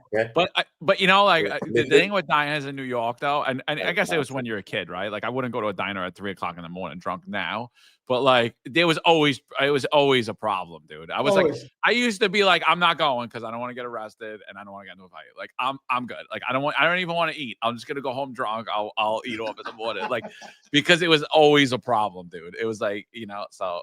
That's the one thing. But I was young, I was young and dumb at the time. So I actually I'll never forget. I made an off-duty collar at the Crosstown Diner in the Bronx. I had to throw a girl across the table. Yeah. Someone Many years ago. they're saying I missed the traffic castle. That's the one part of my career the place I miss most is Coney Island. That was being in Brooklyn South was the best. From Coney Island to when driving home, I'd pass by Bensonhurst where I used to live and stuff. Bay Ridge, like there's nothing like being there. And someone mentioned Katz's Deli in that place, by the way, loves cops. I used to see everybody in there in uniform eating at Katz's Deli, which still has the best pastrami, other than maybe Carnegie Deli's neck and neck. These are two Katz and Carnegie Deli. Pastrami, you can't get it here. I mean, I'm in South Florida. You can't get pastrami like that. I got a guy in Katz's Deli. I love Katz. I was working on Lower East Side in PSA 4. We walked in. I think I told the story one time before, but it was snowing. And I said to the guy that was driving me, I don't forget, he retired. God bless him. He took his own life. But I said to him, I said, never forget. I said, you see the guy behind the counter? I go, that guy's wanted for assault too. He goes, get out of here. What are you, crazy? I was pretty new to the command at the time. I'm telling you, go get the picture. So he went in the car. Sure enough, this kid's name, I don't want him to say it was, but he goes, "Oh yeah, you're right." So I never forget. I won't give his last name, but I said to the manager, "Was that Steven?" He goes, "Yeah." So I had Steven make us two pastrami's. We told him to come to the back and cuffed him up. We had two pastrami's and we took him to the back and took him out. Two pastrami's and a collar. Yeah, you see, guys. I'm awfully quiet here because I'm with you. I don't know. I don't travel to New Jersey much. Okay. Yeah, but no, they're right though. I've actually been in a couple neighborhoods in Staten Island, and I do notice that there's a greater community feel out there, you know. But it's a lot of these aspects that we need to protect and protect this city from becoming like a soulless corporate, you know, city with no, you know, no community to it, you know. So Yeah, like listen, you go to Staten Island South, you're staring at New Jersey, but it feels like an older, like what Brooklyn felt like. But you're staring at New Jersey, and it's still like a little, almost like a rural part of it too. When you go down Amboy Road and you're all the way down, so you want to save this stuff, you know. And it's also historic, you know. There's that house all the way at the end of Highland Boulevard. I forget, I used to run down there all the way down to that house. These are things that you can still kind of save. But, you know, if you let these people get in the office, that's what they're looking to take from you. They want to rewrite history and revision things in their own vision. This is what you'll lose. All these memories, all these places we're talking about, this is New York. So you say we don't live there? I know this better than many people here that are talking like I don't know it. I know New York, and I miss these things, and I just hope that we can still salvage this. At least keep it for our kids and their kids. You know, I just want to say shout out to KB. KB, spot on, brother. He's talking about Harold's. Harold Deli in Jersey is awesome. Biggest pickle bar. Great. You want a sandwich? It's about this high. So KB, shout out to you. Good call. I hate that part of Jersey. My brother-in-law's from there. I can't. I hate going there. Like the only time I go there is go to a Giants game. Like that's it. You know. Like I can't. Like it annoys the crap out of me. I'm like, why would you live here? Like, do you pay higher taxes than in New York City? You're looking at the city. You got to travel. It takes hours to get to the city. I was I hate that part. Crazy 10. Liebman's in Riverdale for good Jewish deli. Yes, they also have good pastrami's up there, but it's a little because you're in Riverdale. But he is right. I must admit, when I was a kid, we all had an obsession with Vita Guerra, so we would drive around Perth Amboy hoping we would see her. Because she was from Perth Amboy. Oh, she's from. I didn't know that she was from Perth Amboy. Yeah, that was the only reason to go to Perth Amboy. Yeah, because actually, there's a good, there's a good spot there now. I went to like a couple of weeks ago. It's a steakhouse. By the water, right? No. It was an old bank and shit. Really good. I think it was Fletcher's. Oh, I don't know. I think it was Fletcher's. They put it in like an old building, and they're owned by I don't remember, but great spot over there. Like I did go there. Someone's saying DeFonte's. Yeah, DeFonte's. Yeah. Like, if you want a sandwich, but DeFonte's puts me to bed, dude. Like, I'm done after that. I'm done. I can't eat that and function. Like guys would like, let's get that for work. I'm like, I can't, bro. I'm gonna sleep. What was that other place too? On Stillwell Avenue. It's leaving my mind with the sandwiches. John's Deli. John's Deli. Yeah. They got one in Staten Island too on Noodle now, but it's not as good. He sold it. That's why he has a pizzeria on 13th Avenue in Brooklyn now, in Dyker Heights. So he sold all of that to go open his own like pizzeria that also has sandwiches as well. But John's Deli was another one we stopped by on Stillwell and hang out. L&B's, L&B's was another one. Avenue U. There's so many places. All of this, folks. This is what I remember, and I hope that gets passed down to generations to come. But with these people, the way they're bearing down, these old mom and pop places that if they could, they'll put an Amazon warehouse and all this stuff that Marlon talks about. That's what's coming. If you elect a guy like Mamdani, that's what he's going to want. They want all mom and pops gone. Everything's a corporation. Everything. That's all they want. And that's how they all make money. So you're really going to choose. You guys. But like, look at it this, because you brought up a good point. Like you said, like they're not really from here, right? Like they're not. Cuomo's not a New Yorker. He was born in Queens when he was young. It's like saying, oh yeah, I lived there till I was 2. Someone's like, yeah, I lived in Brooklyn. I was like, when'd you move out? Oh, in 74. I'm like, when were you born? In 73. I was like, all right, so you're not really from Brooklyn. Like, so So the hospital, that was it. but that's like what Andrew Cuomo is. And so like 2 points I want to hit here with this is that like one, they played the piano track of New York State of Mind for Zohran Mamdani, and he couldn't name what it was. I mean, I mean, like that song to me, that's like, that song and Lights Go Down on Broadway. Those are like my New York songs. Like, you know what I mean? Like, how do you not know that song? Like I like New York State of Mind. You don't know by Billy Joel, and you want to be the mayor of the city. It's like Jim Walden saying he's a Phillies fan. It's like Bill de Blasio being a Boston Red Sox fan. It's blasphemy. It is complete blasphemy. Mhm. And so then when you move over to Andrew Cuomo, right? What did he say? He said they were like, what's your favorite thing to eat for breakfast in New York? He said a bacon, cheese, and egg. And I'm like, no New Yorker says that. How do you order that, people? That's it. Bacon, egg, and cheese, SPK, baby. Salt, pepper, Bacon, ketchup. egg, and cheese. Cuomo said bacon, cheese, and egg. Yeah, well, He's well from New done. York City. Yeah. He's part of he was a tow truck driver. Get the fuck out. Yeah, he also when they asked him, "What's your favorite night spot to hang out?" He had no answer, and he wrote off of Curtis Lewa's. Curtis Lewa mentioned a spot underneath the Kosciuszko. He mentioned that spot again, and then the announcer called him on it, and he was like, "No, I never been in there. I picked up my daughters." Yeah. And then he pronounced the Kosciuszko. I think he said something like the bridge. Who cares? Yeah. That guy's That's true. He didn't. You know why, Marlon? I didn't even think about that. Like I didn't even think about that. That's 100% right. He rode what Sliwa said, and he really never even been there, and his daughter never been there either. Yeah. So it was like, because she's an upstate girl too. Like it's bullshit. It's like, but Cuomo grew up in Albany. Remember that his father was there for a long time. So, and then he went to college and stuff. He didn't grow up in Queens. They had a home in Queens, but his father was a politician. That's why he doesn't know anything. He only comes down to shake hands with all rich billionaire people, like because he was married to a Kennedy. That's his whole life. Like he has no idea what the common man and woman what they're doing. He's not a blue collar guy. Remember the last guy said was blue collar was Eric Adams. All these guys that claim the only person that's blue collar was Curtis. And you know why? He knows everything we're talking about here. He could say the same thing. He's been to every restaurant. He knows everything in and out about the city. He's like a city slicker. Cuomo is out of touch. And Mamdani doesn't even live. The guy's never in the state, let alone shows up for his job. Whatever job it is, he's supposed to be a state assemblyman.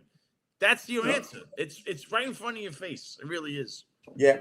Not there's anything wrong with Albany, but he's definitely not from New York City. He's from Albany. There's no doubt about it. He's an upstate kid. Yeah. If you guys aren't sure about what Sal just talked about with community, you should watch some videos of China. Okay, some of their cities look pristine and nice and very corporate, and there's no sense of community in them. And so if you just need to internalize what we're talking about, go watch some of those videos and you'll understand it better. Essentially, Marlon, what I'm saying is you're losing your soul. You won't have one. They want it gone. They're going to rip it from you. They're going to make it look like a headquarters for every major corporation. If they could move you out, they would. They just want the city, like Marlon's saying, that they're in China. It's just corporations owning these fancy buildings. All these pizzas, Joe and Pat's, all these nice places will be gone. They want a corporate office there. They'll buy you out. They don't care. They got money to throw around. City, yes, brother. That's City, yes. And that's why, it's funny that we're having this conversation. It's kind of funny we're talking about food places and, just things we remember about New York. But what it shows is what New York was. That's what we all loved. It was the community, right? These places that you went to, you knew the people that worked there. They knew you. Other people showed up. And even though it's a big city, somehow everybody knew each other. That was the community. Now, no one knows each other. And it's getting even worse, And, that's why sometimes I would meet people when I was on the job towards the end, being in New York. I'm like, oh, I'm from New York. Where? Let me guess. Williamsburg, Dumbo, Manhattan. You're not really from New York, They're They couldn't find the Staten Island ferry. They had never been on Arthur Avenue in the Bronx. They never been to Willie's Steakhouse. You know, they never been to Herpes Triangle. They don't know nothing about New York. These are exactly, man. That's what it says. Transplants. Yeah. You know what I used to love about, especially about Manhattan when I was younger, because I also had an uncle who had a like a used instrument secondhand store on 7th Avenue and 20th Street. Used to be called the Bargain Stop for maybe you older folks who worked in Manhattan.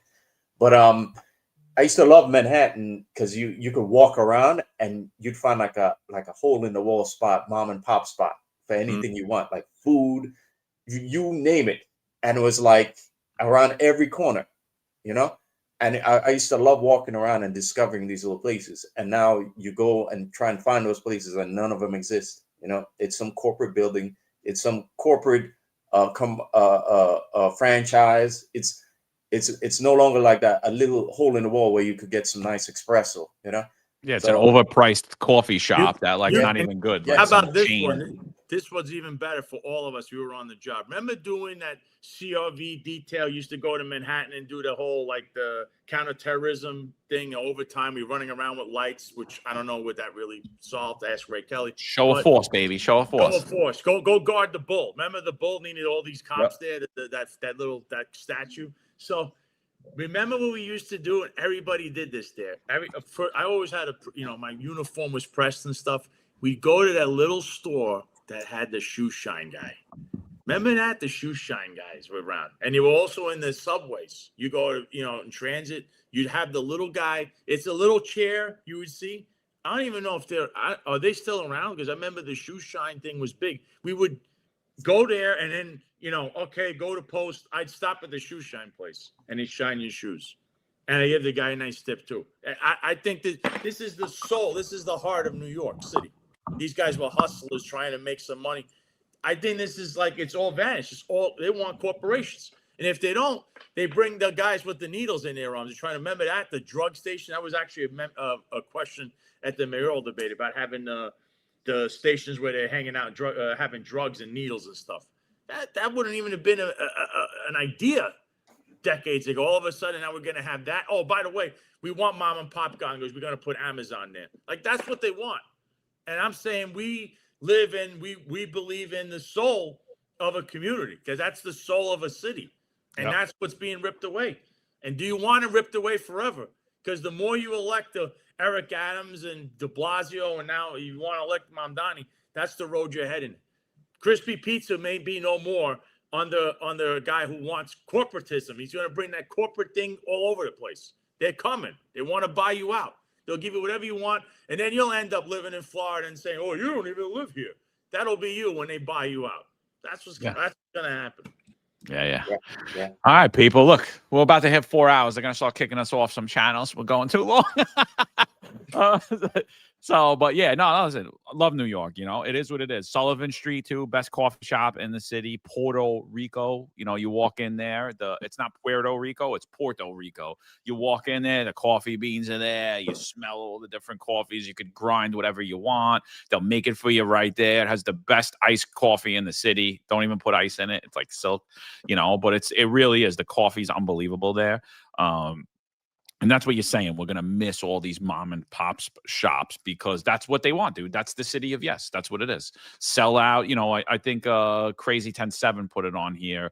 Bon Pond. That's what you're going to get. You're going to get these soulless corporate, Gregory's coffee, Starbucks coffee. It's like, no, I'd rather go somewhere where I know the guy and it's a real family, real authentic, and that goes for all the different ethnic food in New York City. You go to a Turkish spot, there's a Turkish guy that owns it. Halal guys, the great Turkish coffee, the halal dudes on 42nd and 52nd up over there. Yeah. Those guys, like all that stuff, so I think that's what we're missing. You guys got anything else before we get out of here? We're going to start reading the super chats. We got a lot today. We got over 15. Yeah, I just want to say, KB, spot on, brother. Shout out to the Pickle Guy. Actually, one of the owners I served in Iraq with. Great guy. Go to Pickle Guys. That place is awesome. Let's go to the super chats and let's get out of here. Almost 4 hours. How's that for stamina, Patrick Donahue, huh? Yeah. Oh, wait, one more spot, though. You guys know FICO's? Yes, Faicos. Yes, there's two of them. I went to Come on. school with the son. Yeah. Yeah, that place is great, bro. Like You know, that. Toros might where's be that still one? around, right? It's got What- Toros, La It's Sorrentina. right on right in downtown Manhattan in like Soho. What block is it? I'm drawing a Across blank. the It's street. He's across the street from Rocco's Bakery on Bleecker. but on Bleecker. There you go. Okay, okay. It's awesome, dude. Yeah, it's awesome. It's right by, and if you go across the street, if you go across the avenue, it's Sullivan's right there. That's where Puerto Rico is too. So it's all in that little downtown Soho area. But FICO's is awesome. It's just a little store like surrounded by all shopping and other stores, but it's great sandwiches, dude. Awesome. another Rice one, balls are good too. There was another one. It was on 66 or 65th Street and 11th Avenue for years. And across the street was La Sorrentina Pizza, who I know very well. Sorry, Sid Rosenberg. I've known John since I was in diapers. La Sorrentina was there, and right across the street was Faicos, and that was they had two stores. Great places, you're right. Great sandwiches, great meat. Oh man, this is. And somebody in here brought up Maganaros. Did you guys ever go there? It was like I think it was on like 9th Avenue. I think it was on 9th in the 30s, if I remember correctly. And it was two stores. There was like Maganaros and Maganaro Hero Boy, and they were like brothers that like had this business, and they split.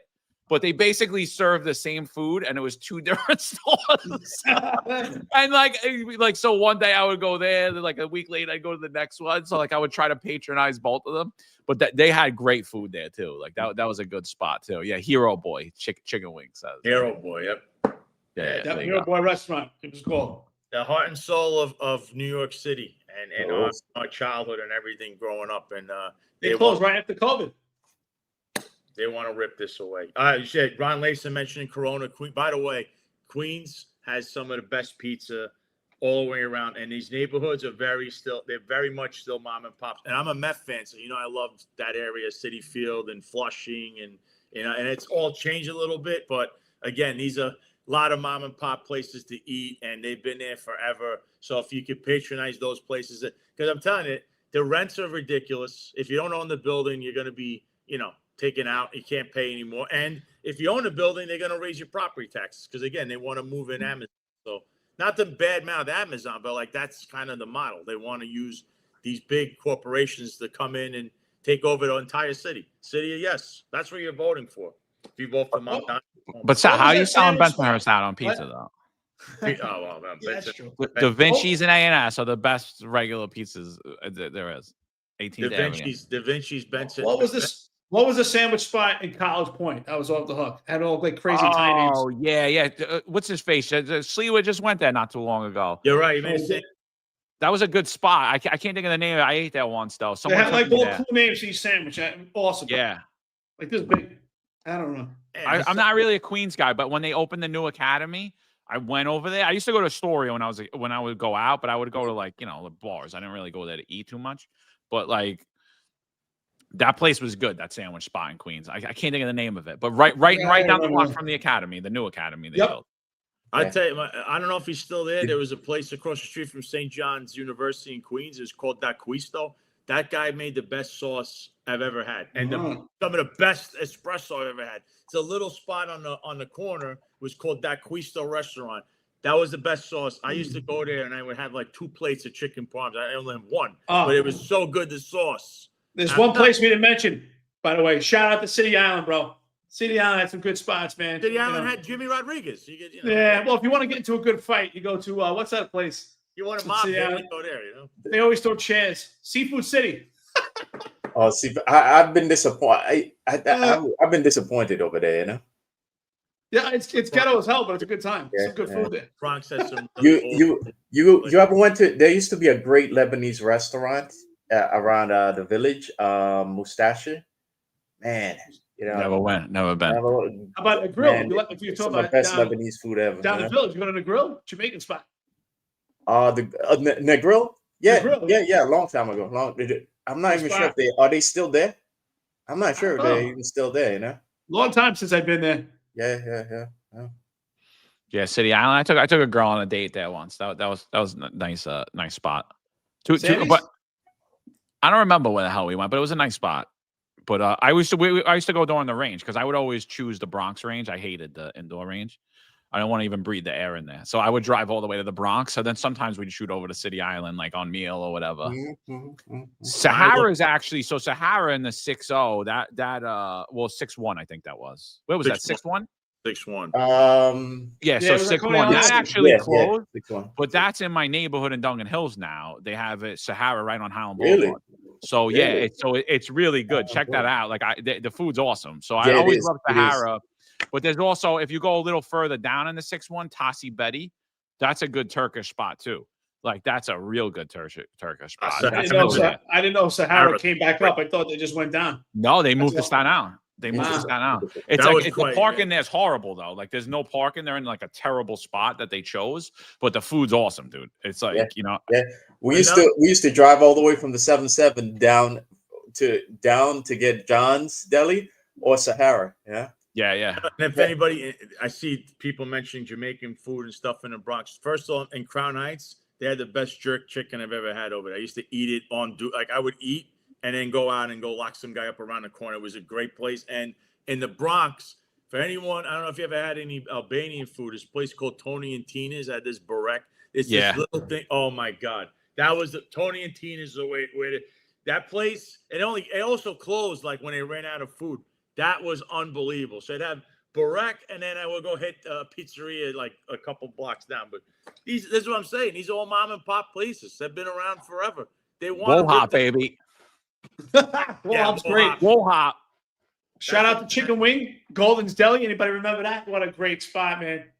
What a great spot. What's his name? Cousin Bruce used to always order food from Golden's Deli. Great spot.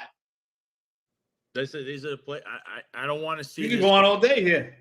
I know, but I don't want to see it go. These are the places everyone remembers and loves. And you're talking about these guys who's an alleged terrorist sympathizer or whatever. These guys want to take it all. They're for the city of yes. Vote for them. You're gonna lose all of this. They want it gone. They want it gone. I'll tell you the number one Staten Island staple. If you haven't been there, you're not from Staten Island or live in Staten Island. Jade Island. If you haven't been to Jade Island, you don't know Staten Island. I hate that place though, but it's everybody's been there though. What's Marina Cafe, right? The Marina Cafe. Everybody went there. Marina Yeah, Cafe. I actually went to a good spot the other day. It was the old what the hell was his name? The mobster, Frankie Fresca. It was the old Frankie Frescas. So Frankie, it's right on the water. It's out in Arthur Kill. So Frankie Fresca, he comes into 123 one day and he's like, "They shot me." He comes in, he's bleeding all of a sudden. So he lived, but then they got him later on because it was a desolate spot. So that turned over and it became something else. But I went there and I sorry I can't remember the name of it, but it was actually a good spot. Still out on the water. They have an indoor-outdoor spot. Really nice. Like the food was good. It was a good spot. I can't remember the name of it though off the top of my head. But the old Frankie Frescas now has something else there. It's like Tiki Island or something like that. It was really good. Tiki Island. Didn't somebody get shot 9 times there? Yeah. That's the only thing about I used to say that about like working in the 123. I was like, the difference between the 123 and like the 7.5 or the 7.9 or any busy. I was like, you'll get shots fired and it's nothing, right? But like I'm like, when you hear shots fired in the 123, somebody got shot. Somebody's dead. Somebody's dead. And so that was the one thing. Angelina's too down there. That's at the end in 123. Angelina's a good spot, man. That's a great spot right next to the train station. They have an Italian deli that's big down there too, on the same street where Angelina's is. And shout out to, I didn't mention him, Pastosa's. Pastosa's, yeah. Oh yeah. Yeah. They're everywhere, but New Utrecht is where they started. And that's like a staple of old Bensonhurst. And now I don't know how many they have now, but they're the best. Pastosa was the best. Aiello Cheese, another company, was on 18th Avenue. They were a mom and pop place right on 78th Street. So these are folks. These are guys. I just hope this all stays intact because I'm going off of memory, and I hope they're still around. This was so big in the community that everybody didn't matter what race you were, because the Muslim guy and the Jewish guy is talking about what I'm saying right now, where everybody hung out together. It's only recently there's all this division, because if you divide people, you don't want to stay together. I didn't care. Go all the way. I told you, I go to Crown Heights. There was a bagel store. I don't remember what it is. Best bagels I've ever had. You know what they were called? Kettle baked bagels. They were the first I've ever seen. This was years ago when I was a rookie. It was I don't know if it's on, I don't know, Nostrand, one of those side streets, Rogers Avenue, but it wasn't. It was on the other side of the precinct where the 7-1 was. The best bagels I've ever had were there, and the best jerk chicken. And they had a good pizzeria on Utica that was there for like 30 plus years. This is all gone. This is in the heart of Crown Heights. Oh, it's not that great. Oh, they had good food. Trust me, because everybody was eating it. I was in the best shape of my life eating jerk chicken all day long. So this is the heart and soul of New York City, folks. It's being ripped away. Curtis Sleeva wants to save it.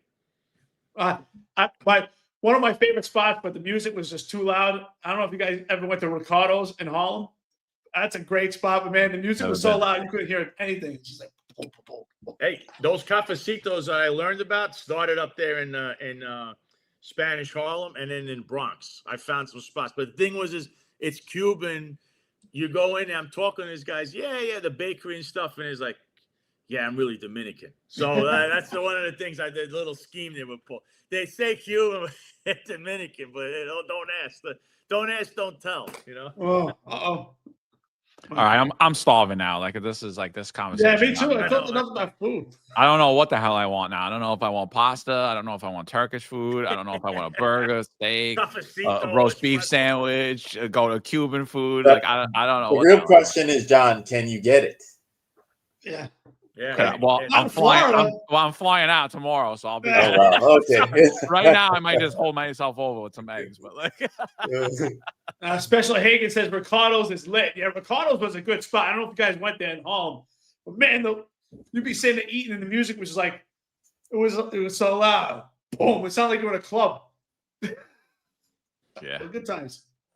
All right, peoples. Let's read the super chats. We got a lot today. 17. So let's go. 17. Pat Donahue. Wow, Pat's going in his pocket. See, I knew Chief Marino was wrong about you Irish guys. See? Coffee donuts. He says cigars door the weekend. Quick question: did any of you get your I think he's talking about the PCAST equivalent dropped off from a department facility locality near Fort Totten? Oh, all right. So I know what he's asking. He's saying, did any of us get our national PCAST or our podcast equipment from Taru in Fort Totten? Like potentially somebody that was a high-ranking chief that now has a weird setup that looks similar to mine. No. This was all paid. Thank you for the super chat. I heard the last name rhymes with Martin. That'll upgrade our equipment. Our next set of donations are going to go to Marlon so that he could be here on time, ready to go. And a working mic. And not mute his mic. Yeah, man. Listen, we're working on the studio here, guys. All right. Taru, if you got anything left over, just drop it off. We won't tell nobody. We'll scratch the serial numbers. Don't worry. Yeah. Snake Pliskin says, great show. Joe Mango says, for John and his time clock adventures, I'm gonna get in Costco. I think I'm gonna get the digital calendar and just hang it right here so I could see while I'm looking. You know. Reminder. 8311 coffee and donuts for 2 lieutenants, a detective, and a PO assigned to a van. Who's assigned to drive? If not enough, hit Duncan 233 in White Plains. It's on the arm. Thank you, sir. Thank you. Crazy 10-7 says fat titties. We're gonna play that song again because if you heard what Cozy called them, he called them cats of titties. Cats of titties. Joel Ramirez, shout out, brother, very generous. He says, here I'll cover for 1804 Banks. Thanks, Joel, brother. 1804 Banks, we're gonna miss you, bro. He goes in. 1804 Banks again. Last day here, fellas. We don't believe you. TC says, welcome back, Hassan. You're holding 5 jobs. That was after I booted Hassan. 1013 needs help. Joe Angel 1 Curtis Sliwa responding. Sliwa or bust. Damn right, Stephen S. We got Rafael Martinez. Free Hassan 2 times. KB. Free Hassan 1013. Corvette Tony, thanks again, brother. Super sticker. Appreciate you. Rich Raj, as always, thank you, my brother. Very generous. Sleepy Joe for Lieutenant John's Mushroom Coffee Fund. Sprinkle with some tea. I'm gonna sprinkle with it, and I'm gonna send some to Lawler. Mike Lawler. Give John Jim some Walden. estrogen. He And likes Jim Walden. estrogen. And who's the other weirdo? Oh, Greg Kelly too. Greg Kelly, we're gonna send some too. That weirdo. John Fredericks. John, we got to get you back on for a round table soon, brother. Thank you. Yeah. Who we got? All right, we got. How could we forget who we got? We got Hassan Mo. This is Oh, gonna be a boy. good one. Make sure you read that one slowly.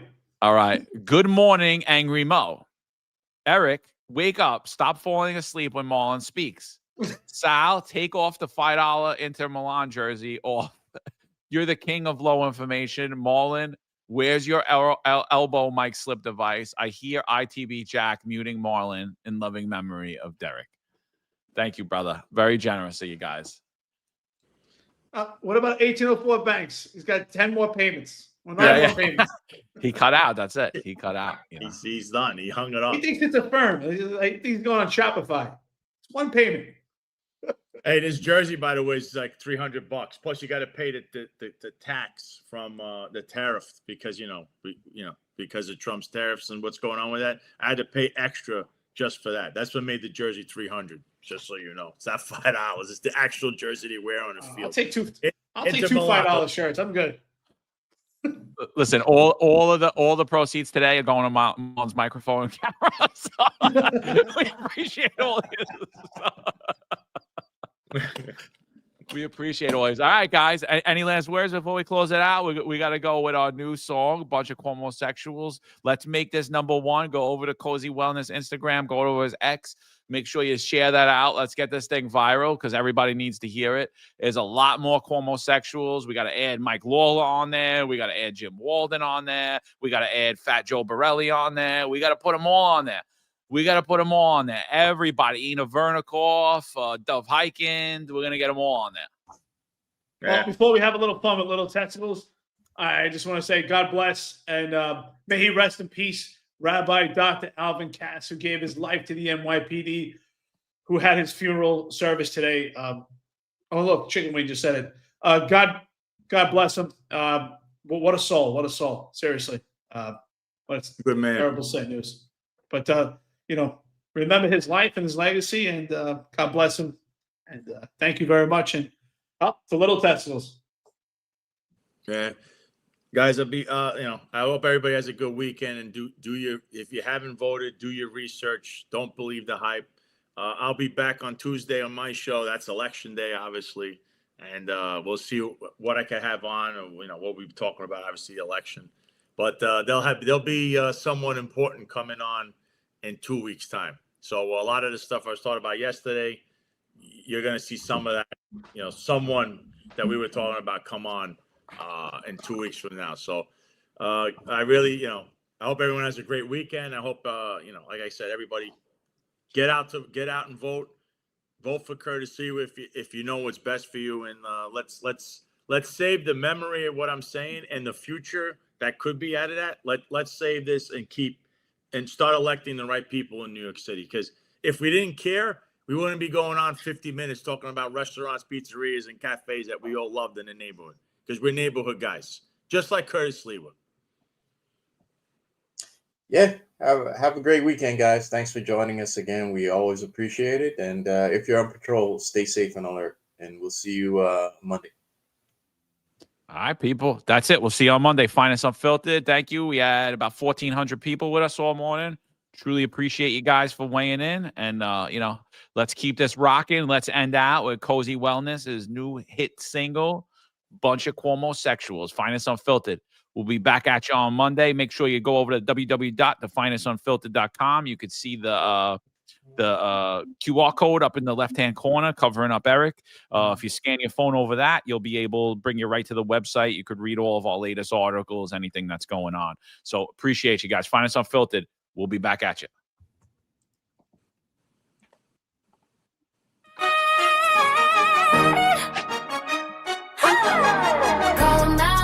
Call 'em out, bunch of homosexuals. Call 'em out, they lost their little testicles. Call 'em out,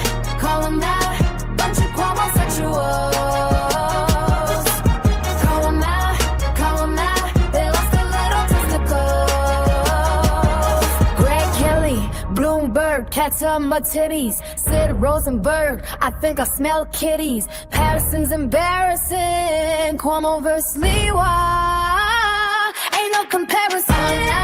Call 'em out. Bunch of Cuomo sexuals. Call 'em out. Call 'em out. They lost their little testicles. Call 'em out. Call 'em out. Bunch of Cuomo sexuals. Call 'em out. Call 'em out. They lost their little testicles. Simping for Cuomo is not a good look. Sold out like a pawn for a crooked work. Curtis is the man, wears a beret like a king. Cuomo sleeves in hard like a silly little nipple ring. Call 'em out, call 'em out. Bunch of Cuomo sexuals. Call 'em out, call 'em out. They lost their little testicles. Call 'em out, call 'em out. Bunch of Cuomo sexuals.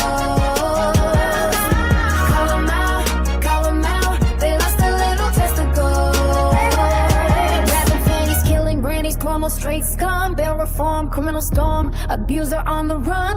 Fake ass Republicans, simping like some chums. Pathetic beta males bowing down like punks. Call 'em out, call 'em out. Bunch of homosexuals. Call 'em out, call 'em out. They lost their little testicles. Call 'em out, call 'em out. Bunch of homosexuals. They lost their little testicles. There's a handful of retired officers that don't live in the state that have a lot to say about the dream team, as I like to call it. All of a sudden, they retire and have a master plan on how to fight crime, but nothing to contribute when they were here. They want to come back and be part of the dream team. What can I say?